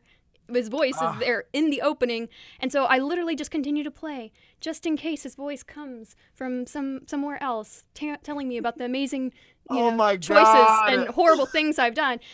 But I have issues with this game because, like, the security officer is telling me to do things that would weaken security, and it's like, why is that a thing? So the game has flaws. Jurassic Park, and yeah. If there wasn't a security officer who was terrible at his job, then there wouldn't be movies. It wouldn't be a movie. I know. That's how it works. True. Every time. They never make consistent good decisions. Yeah. It's never like, here's my fully charged cell phone. I want us to stay right here and I'll call. So it's always like, let's run from the dinosaurs. There's an abandoned shelter with no walls. Like, Yeah. oh my God. A movie with good decisions, it'd be a 5-minute movie. Mhm. True. You True. can tell it's What if we very just- heavily Let's not leaning go where on the movie. dinosaurs are. Yeah, exactly. Credits. And exactly. Hey, you want to come with us to this abandoned mansion? Nah, I'm cool. Bet. And then the credits is just a 5-minute Uber ride back to his house. That's it. That should be movies, but it's never that. The first hour, I was like, kind of like, okay, I can kind of cope with this. Sure, I can't put my buildings exactly where I want to, but in the end, it's about the gameplay loop of creating the dinosaurs.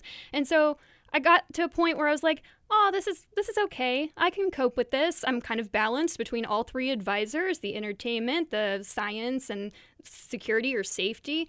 And, my park is bringing in money. Okay, that's great. And then this entertainment guy gets this amazing idea to introduce a meat-eating dinosaur that decides to kill everything. My park lost all its money because the guys for the tranking wouldn't get there fast enough. It was like a gameplay bug or something, but I couldn't even get in the chopper and direct them there. No, They wouldn't go. That's a feature. The dinosaurs that eat everyone, that's a feature of Jurassic Park.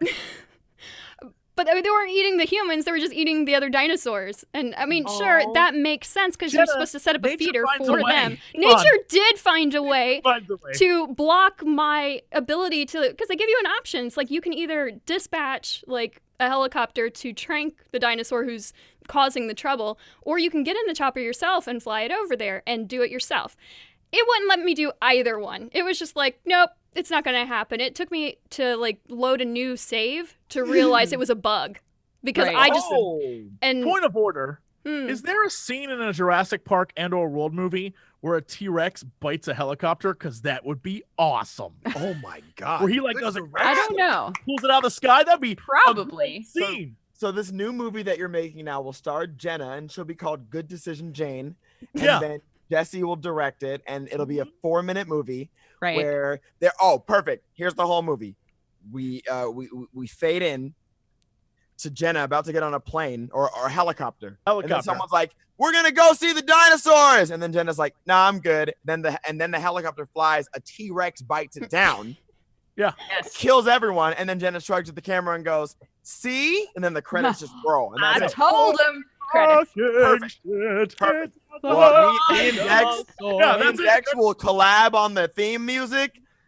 Making the correct decisions keeps you alive. That's gonna be great. It's gonna Like- We'll get Jeff Goldblum to reprise his role again. Yes. Like, I mean, I feel like that already kind of happened at the end of Jurassic World anyway, as it was. Like Bryce Dallas Howard, like deciding to wear high heels throughout the entire movie, outrunning Bad a choices. T-Rex. It's always hours high heels. into the movie they finally do something good. But outrunning a T-Rex in heels.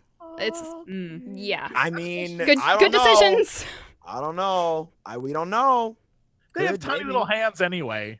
It's so cute, and they can't scratch themselves. And oh Yeah. my god, my friend, his name is Dondi. He has a game called The Isle, and he just does so much work for these dinosaurs, and he wants me to appreciate how detailed they are. But honestly, for any dinosaur game, I just want to see how cute they are. I want to see their little hands. I want to see their little their struggle to do dinosaur things. And Yeah. their sleep and Yeah, like dinosaur struggle. That's what Any- you're into. The dinosaur any- You mean struggle, yeah. you mean like the Making a day-to-day dinosaur- domestic struggle that was featured on the hit yeah. 90s sitcom Dinosaurs that came on after my Full God, House? Of Oh, course. right? Like I'm that's the what- baby. Oh. I keep telling him, and look, if you're listening, anyone that's making a dinosaur game, give all of the dinosaurs top hats and see what it does. It's Raptors with top hats. Can you Excellent. imagine? Oh, sorry. I'd buy it. Yeah. I love that. Um, So cute. So a game that I'm trying to play, but I haven't convinced myself that I should play is Vampire because it's gotten some. I wanted to play it because initially I read it and I'm like, I want to play this, but then I started seeing some negative reviews before I got to actually play it. Please just play it. Holy Okay. shit. And that's the whole thing is I've just been so scared to Yeah, actually that's- play it. So the combat is lacking in this Okay. game, but it completely nails the over dramatic vampire story. Excellent. thing. Okay, sold. Like Good. the main dude literally, if you need blood, you can eat a rat off the street and he'll just be like, "What is this disgusting, deplorable world that I'm living?" Just so Also, are we Tom dramatic. Cruise? It's like, are we Tom Cruise or are we Brad Pitt? That's all I need to know. It's amazing. Does it do that on purpose? Huh? Is that purposeful? For sure. Yeah. Okay. It's set in the It it's in doesn't there- want you to kill people. Like that's the point. Is you're it does though. It totally does. I'm gonna look. it yeah, up. but if So you're going for the good guy ending, you don't want to kill people. is So the way basically- the way that the game works is every single, and we've talked about this before, so I'll try to keep it short, but every character that can apply to the story, every named character in the game, you can talk to and learn more and more about, and every single one of those people can be eaten. You can decide, you know what, fuck this person, I'm gonna just eat them. Excellent. So I can do a playthrough as Lestat and I can do a playthrough as Louis. Excellent. Yes, perfect. Got it. 100% kill. You can kill so many people that the area becomes uninhabited. Yeah. Like you Um, can murder everyone. Oh, good. Give that can to also- her. yeah, you can create situations where people are terrified to live there and they just leave. Wow, like my Um, homeowners association. Oh Excellent. my God. Stop. So yeah, but the idea is that morally the game encourages you not to eat anyone, right? You're like, Boo. no, I'm I'm a doctor. man. I'm determined to, be good and not kill anyone. It's like they want you to But- be sort of Tremere, but you're kind of Malkavian, so When the game gets to a point about halfway through where everything that you fight is a higher level than you, and that Oh. that gap starts to do this. And when you eat people, especially when you've talked to them a bunch and learned a bunch about them, you get a shitload of experience. Right. So on one hand, it's Oh. don't eat anybody, morally, you're still human deep down. But at the same time, the game is going, but the game's getting harder. And I mean, that guy is like a gang leader. He could probably die. He's done bad so things. cool. Yeah. It's really fun that way. I'm gonna play it after the podcast then. You should totally play. I'm going to. I love it. I've had a lot of fun with it. You get more experience the more you like befriend them. Yes. And So then you every beat them? every That's so character fun. yeah, every character has a certain number of hints. So while you're like out in the world, you might find a letter, and the letter is written by that person. And you're like, oh, this person has a daughter. And then you can go and be like, so I hear you have a daughter. And then you learn more about them, and then their blood is like worth more to you. That is just sick. Yeah. It's super fucked up. That's so. Um, It's teaching people how to snitch and kill. Damn. That's not a good. I played far too much Vampire the Masquerade to ever not ever play Vampire, so I'm gonna have to do it. I'm gonna do it right after the podcast. I've really enjoyed it. Yeah. I Awesome. can't wait to hear what you think about it. What are you guys playing now? I think Sky, we've talked about some of the stuff that you're playing. Brooke, yeah. do you want to go I'm next? done. There's another game that I keep trying to play. It's called Cultist Simulator, and it's like a card-based Oh, game. I think we talked where about that a few weeks back. Yeah. I think I mentioned it called during what? a pre-show. It's called Cultist Simulator. Get through the thing. I don't think I actually talked about it on a show, but it's like a card-based game where you're developing a cult. Here's the problem. It doesn't give you any kind of a tutorial, and it's nothing like any game I've ever played before. So every time I play it, I'm like, I don't know what the fuck I'm doing. And I keep thinking that if I play it for longer, it'll become more obvious what's going on. Sure. And it never does. It looking never at does. it- It never does. It's still so confusing for me. Even now, I'm showing it to the viewers now.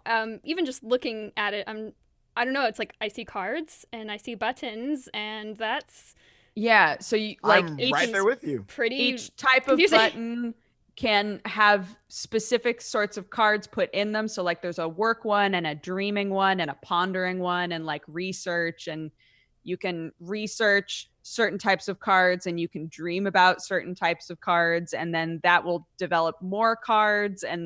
But it doesn't Holy like shit. it's so confusing to play. It's so confusing, and everything's on a timer.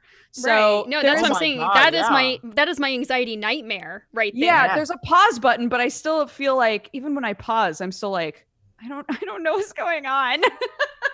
And then there just gets to be more cards and then more decisions and Yeah. I'm not sure if I can. It's not intuitive to play, but it looks interesting. That's why I keep trying to play it, because I'm like, fuck, I feel like if I figured this out, it might be really fun, but I can't. It does look figure it out. interesting, but it looks just overwhelming. Are you playing Oh anything else at the moment, or? I finally started doing. I haven't really ever done any VR stuff until this last like week or so. Ooh. Because I'm kind of cooped up in the house a lot. So Sam set up all of the VR stuff in the living room so that when the baby's sleeping, I can like get some exercise and like do stuff. So I downloaded a game called Quiver. That's entirely like archery. You It's got a workout. excited. Yeah. And Box VR I've gotten super into, Oh which my God. is like a rhythm boxing Mhm. game Yeah. that lets you load in any music that you want, and it'll Yep. take a second and like scan out where all of the beats are, and then just like create a workout for you with whatever music. Holy shit. I loaded up an entire album of Chipsel and I was dying. Man. But it was amazing. Like I was so hyped the whole time. Is it like Audio Shield at all? I never played Audio Shield. It's just like you're on a platform. And It you're sounds defending kind of physical- similar.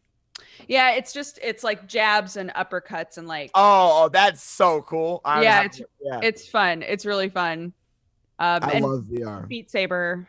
I'm not Oh. very good at Beat Saber yet, but fuck, that's really fun too, Oh obviously. yeah, they nailed the shit out of that. Yeah. Damn, so I've I've been trying to find more VR stuff. So if anybody has any I'm the suggestions. VR I got plenty goddess. VR for you. Yeah. Yeah. I've Cool. played every game on the except that one, I guess, but I guess like for every game on the Vive at length. Like Yeah. I've got like at least 30 hours in most of the games. So after the podcast, or actually whenever, just let me know. I'll give you the Doom VR. rundown. Oh, Doom yeah, VR. I love Doom my VR. So This, good. this would not be my husband's seat if I did not say Doom VR. Doom VR. Oh Got it. yeah, Biscuit Bear is definitely. He was all about that. Yeah. Oh, Aw, oh, cat. She keeps trying to walk in front of my shit. Cats will do that. What about you, Jesse? What are you playing? Well, I tried to play a game called Dude Stop, which is a game that is it's a very, very simple game. It's kind of pixely. The idea is that you are a test subject for this guy's video game, and he has a bet with a guy. Like, the beginning is him talking on the phone with this guy, and he has a bet that you'll play through it without screwing up. And the whole point is to purposely mess with the guy and screw up, and he gets angry. And so basically, the narrator is the developer yelling at you. Very cute. The problem is I encountered a lot of bugs, like a lot. And so it's one of those games where the narrator's trying to like shit talk you, and you purposely are trying to mess with him. When you can't figure out the thing that messes with him, and he keeps saying the same line over and over and over again, you're like, all right, this is a pain in the ass now. Very cute. I think maybe with a few more updates, it might become like a fun, quick game to play. But it was all right. Other than that, dear Octopimp and I are playing Star Trek: The Next Generation, A Final Unity, which is man. an old like mid-90s point-and-click adventure starring the entire cast of Star Trek: The Next Generation, their voices and everything, in point-and-click adventure form. Holy crap, is it? That sounds legendary. It is amazing. But my favorite part of the entire game so far is one of the basic cycle of the game is you are going through the neutral zone, a mission will pop up, you go do a thing, it is part of a bigger story, you find out a clue for this bigger overall story, you go back to the neutral zone, do something else. One of the planets you eventually go to is called Shonioso Epsilon 4. I think that's the name of it. Wow. Okay. None of the voice actors say it the same way, and many times in between sentences they'll say it differently, and it's become such a funny bit now where there's one moment where Jonathan Frakes, aka Commander Riker, literally just goes, "We've got to go to Shonioso Epsilon 4." He literally just like pauses because even he can't believe they have to say it. It is Shoni Epsilon 6. I'm so sorry, chat. It is one of the funniest effing things I've ever. There's also times where it's spelled differently. So like characters will just try to pronounce this name. It is incredible. I'm so happy. It's all the voice actor, all the actual actors. It's there are combat scenes that make no sense. You just press buttons and hope it works out. It is genuinely an incredible game. I've never played it. There's one moment where you meet an alien who literally is just a bald dude with dreads. And I'm like, yeah, sure, this is an alien. All right. It's really good. I've never had more fun playing a game. I love point and click games. They're so much goddamn fun. I like going back and playing some of those games that we enjoyed in like the 80s and 90s. I remember playing Starfleet Academy. That was a game I put a lot of time into, and it wasn't the best game, but it was all right. Yeah, my plan now is after I play this one is I want to play the Star Trek FMV game, which is Q. It's like you're on board a ship, but Q shows up, and then the Borg show up, and it's like amazing. Anything with Q is already 10 out of 10. Man, Next Generation was a good time. That was a good time to be like into sci-fi stuff. When you say point and click, is it like Myst at all? Like, do you consider that? No, I consider Myst as like a point and click puzzle. A game that you could have beaten within the first 5 minutes if you had actually known what was going to happen. Oh my god, Genna! It took me I was a dumbass kid trying to be smart. It took me forever. I think Myst qualifies as what would the word, like a puzzler or a first-person puzzle adventure maybe. I don't know. Point and click to me has always been defined as a game similar to Sam and Max or yeah, like those games where it's like you move the character on the screen, or okay, yeah. or Diablo is one. Day of the Tentacle. No. Diablo is definitely 2.5. Yeah, like isometric, like that kind of thing. Point and click is you are highlighting an object and got it. You talk to the object and and your character's like, I don't know, like that kind of stuff. Yeah, I think I'm trying to think of more recent ones, but yeah, I wouldn't even consider Grim Fandango. I think is a good example of point and click. That's a good example. Mm-hmm. Indiana Jones: The Fate Atlantis is one of the best point and clicks ever. It's so good. Yeah, like even Leisure Suit Larry is a point and click. Yeah. So yeah, those are fantastic games. But I've always been a fan of those. Those were like the first PC games I ever played. So finding out there's a Star Trek one that's literally the actors isn't, because there's so much dialogue in this game. I can't imagine the entire time I'm just picturing them in the booth reading the dialogue. I can't. Some of the things they say. This is the. I guess this was so excited. I guess this is like at the height of Star Trek, so they were used to saying crazy shit. But some of the stuff they say is bonkers, and especially Jonathan Frakes just doesn't give a fuck. Oh, it's like his face in the first time that they show up, like the next gen cast show up in the official Star Trek movies, and they're like in the holodeck, and so they're on the boat. Like Jonathan Frakes on the boat with the hat, like the look that he gives is just like, God, they did not pay me enough for this. I should have just done Galaxy Quest and got it over with, kind of thing.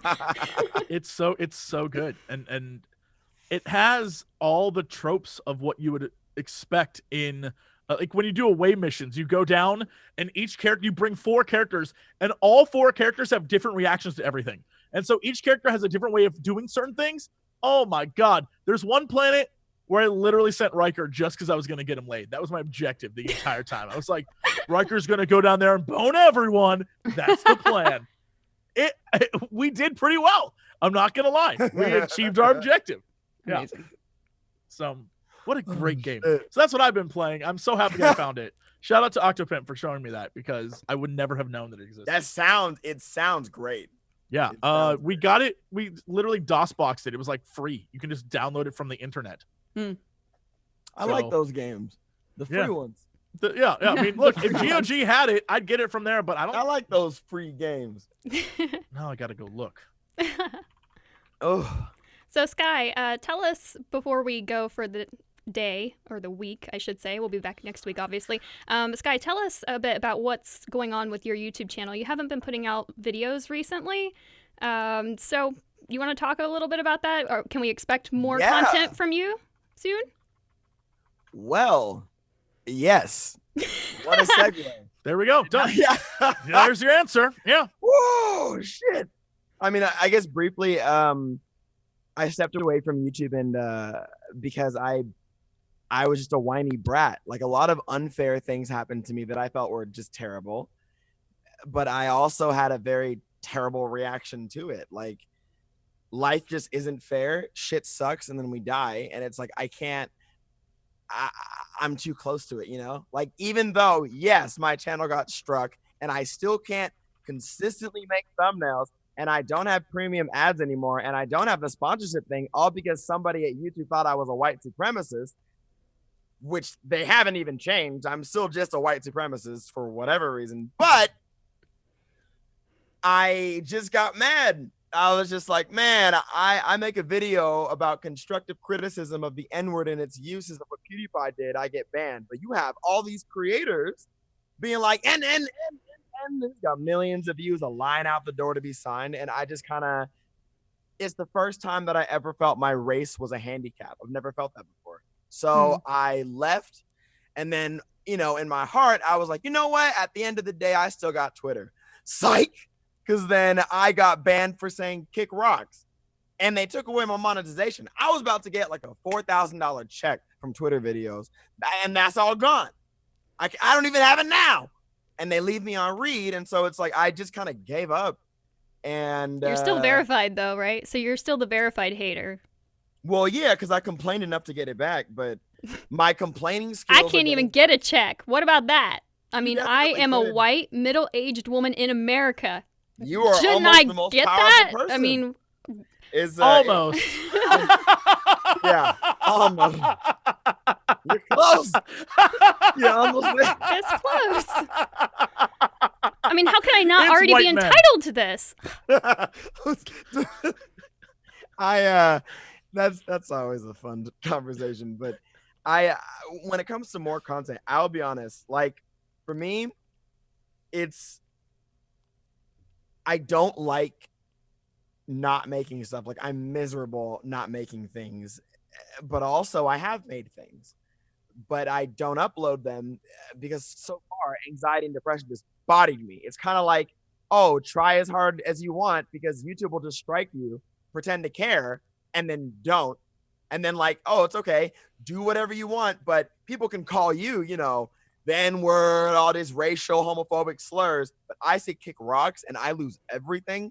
The realization that my entire life is funneled into a facet of media that could be taken away for no reason, it really shocked me and really destroyed me.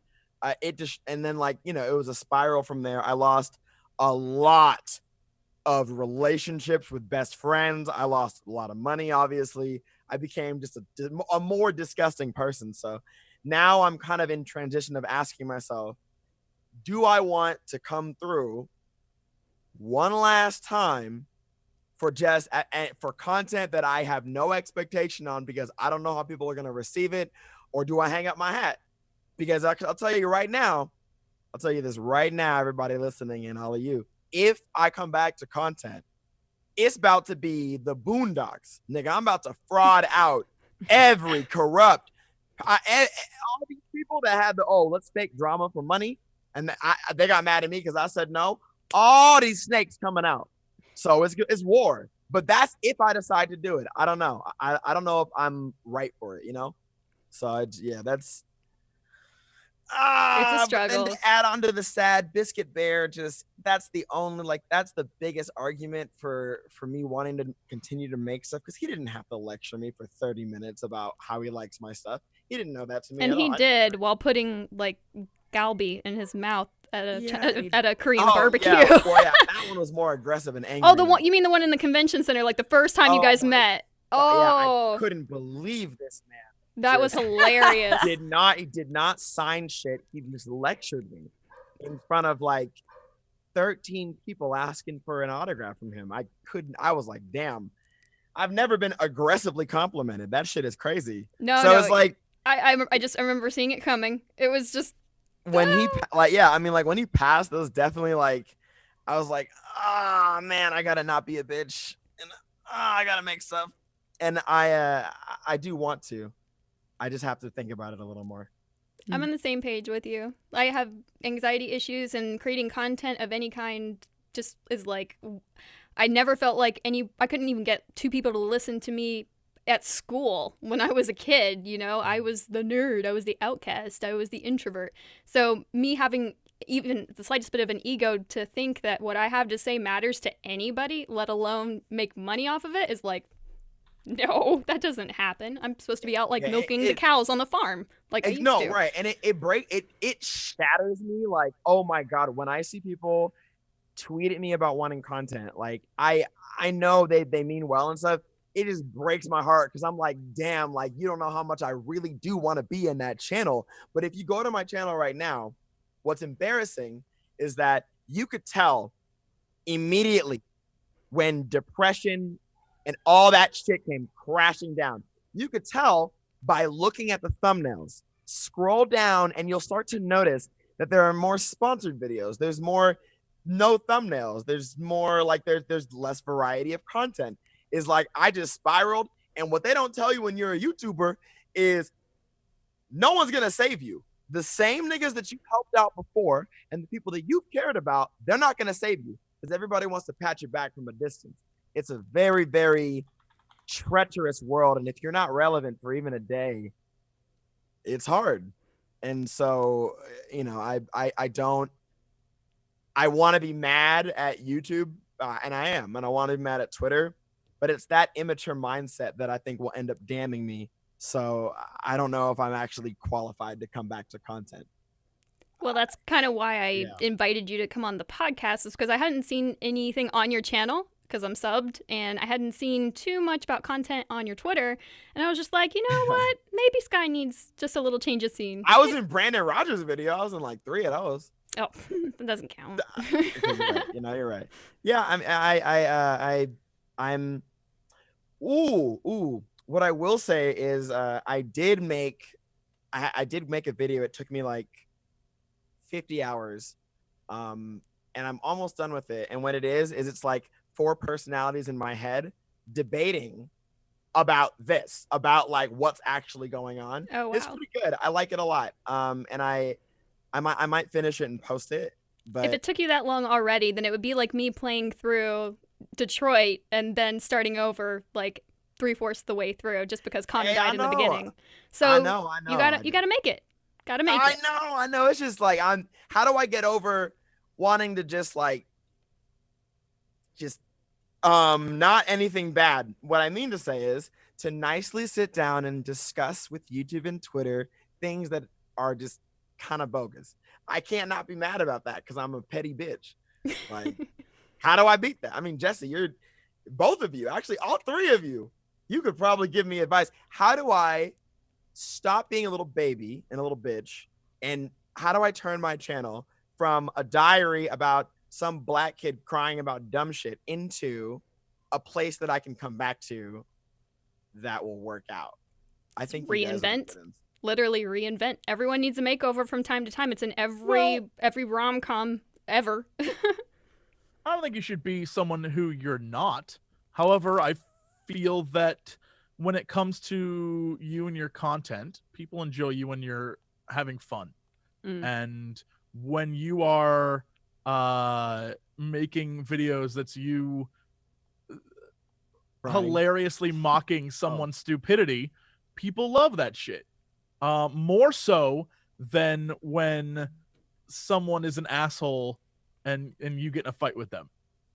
And I think at the end of the day, the biggest thing is to realize who the assholes are, cut them out, and not deal with those people, even if they're the ones who are successful and the ones that can get you places and the ones that can really that's help the your maturity. career. That's the maturity I need because I'm sitting here.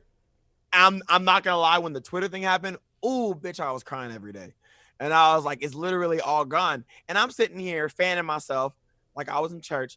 And I look at the Twitter moments and they're like, oh, Jake Paul and other celebrities do this.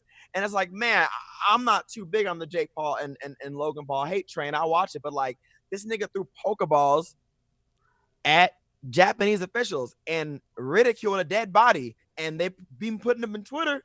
And what? Wojcicki just cut off their ads? I get it. It's a business. Logan Paul is going to make you money. I don't care what anyone says about his content. That nigga is attractive. I would date this nigga immediately. I would fuck Logan Paul free today, right now. What people, they want to say everything about Logan Paul. This nigga's not ugly. He got it. He worked hard for that body. But it's just so disheartening that I see it's just so not equal. And it forced me to actually get a narrative that I hate. I hate the narrative that. But that's the thing is everyone thinks that in order to be successful on YouTube, you need to play the game, and the game is interacting with people who are kind of scummy all the time. And so you also have to realize there's a vast there's that stratosphere of YouTube, and all those people, I know some of them who jumped to that platform and ditched some of us along the way, and that's fine, that's cool. I wish them the best. I watched a video recently that was a bunch of people that I used to be friends with all in a room, congratulating each other for being super successful. And I was like, cool, that's great. Congrats to all of you. But at the end of the day, it's not about them. It's about you and what makes you happy. And you got to look at yourself in the mirror and you got to be happy with yourself. And if you're surrounded by people who you're like, these are my friends and they all ditched me, those people weren't your fucking friends. They weren't your friends. And that's why you got to find real friends. People who want to hang out with you if you got nothing. Yeah, those are the people. losing my friends, I do appreciate the sentiment, but losing my friends is my own volition. Even if I was like, vexed by depression and bad events, it's still a mess that I created. And that's just the unfortunate thing about life. And all I can do is apologize and be better. I can't expect anyone to accept the apology. I can't expect anyone to like me again. If I come back to my channel, I can't expect people to stay. I just hope they do. And you're right. There are a lot of ways that you can play the game. Everyone does it. But those channels, like there are some channels that I've like been keeping tabs on that will decline. And then there's this point where it doesn't look like they can recover. And I'm wondering if there was something that anyone could have done to prevent it. And I think, am I in that mindset right now? Because I mean, obviously the quickest way to kill my channel is to not post anything. Duh. But it's a lot safer for my mental, because if I don't post anything, it's like, well, I didn't try, so I didn't really fail. But that's not rational, and that's not good, and that's not fair to my audience that's been with me for years. It's a big struggle. But to feel that YouTube and Twitter, I just feel like a stranger. That's no way to live. Like, you know what I mean? Like, I cannot believe that these niggas called me a white supremacist and then just straight up lied about everything they said they're gonna fix. Well, it comes down to what your expectations are for your career and what you want to be. Just make content and be a black nigga. Like that's it. I want to play game. Oh, you sweet, innocent man. That's never gonna happen. Do you know what you need, Sky? 5 years. Sky, do you know what you need? You need a co-host with a Scottish accent. Oh my god. True. Who's a bear? Sure, he can call me a white supremacist. I don't care. I'll just be like, that's tight. I'm down for that. It's just don't worry though. I will figure it out. I'm sure I'll figure. I asked a lot of people about this. Yeah, I got a lot of opinions. You just got to do what's right for you, and it's going to take time and it's going to take a lot of effort. But we're here for you. You are right. I hear that. And I'm completely, everything is good now. No, it isn't, but that's okay. I just hate, okay, yep, you're right. Well, I'd like to take a moment and thank Sky for being our host, or guest host this week for the Co-optional podcast. I just ruined the end of the show. No, you didn't. Not at all. There are a lot of people who probably identify with exactly the same types of things that you're going through, and the advice, goes not just here, but I'm out just to everybody about to who's Arya listening. Stark niggas. I'm gonna make a list, and you're right. I'll be black in a minute. I'll go on my walk. I stomp around my house when I'm angry, and I just fan myself. So I'll be professional though. Okay, here we go. On next week's show, we'll have Margaret Crone, who we've had Maggie, who we have repeatedly shot in Secret Hitler, and I think I actually still have the shirt, the Maggie shot me kind of shirt from Secret Hitler. Amazing. Yeah, the fact that love that shirt. And the week after that, I believe we're gonna have Force on, Force Strategy, Force Gaming. Right. So I'm doing better. Maybe next week I'll actually get the production under control. You got this. We figured it out pretty quickly. Yeah. You fixed it right away. It was all going so well until John's computer shut down over the weekend to do updates, and I came back and I'm like, no, all the settings. Yeah, Windows is the worst for that. It is the worst for that. Let us do it. Sorry, you're right. Thank you guys so much for tuning into the Co-optional podcast. As usual, you can check out the VOD over on youtube.com/cynicalbrit. You can have that hopefully by Thursday, as long as I don't get too lazy. We'll see how that goes. Thank you guys again once for joining us. Thank you, Jesse. And thank you, Dodger. Thank you, Sky. This is really fun. Thank you. We will see you guys next time. Bye-bye. See ya. Bye.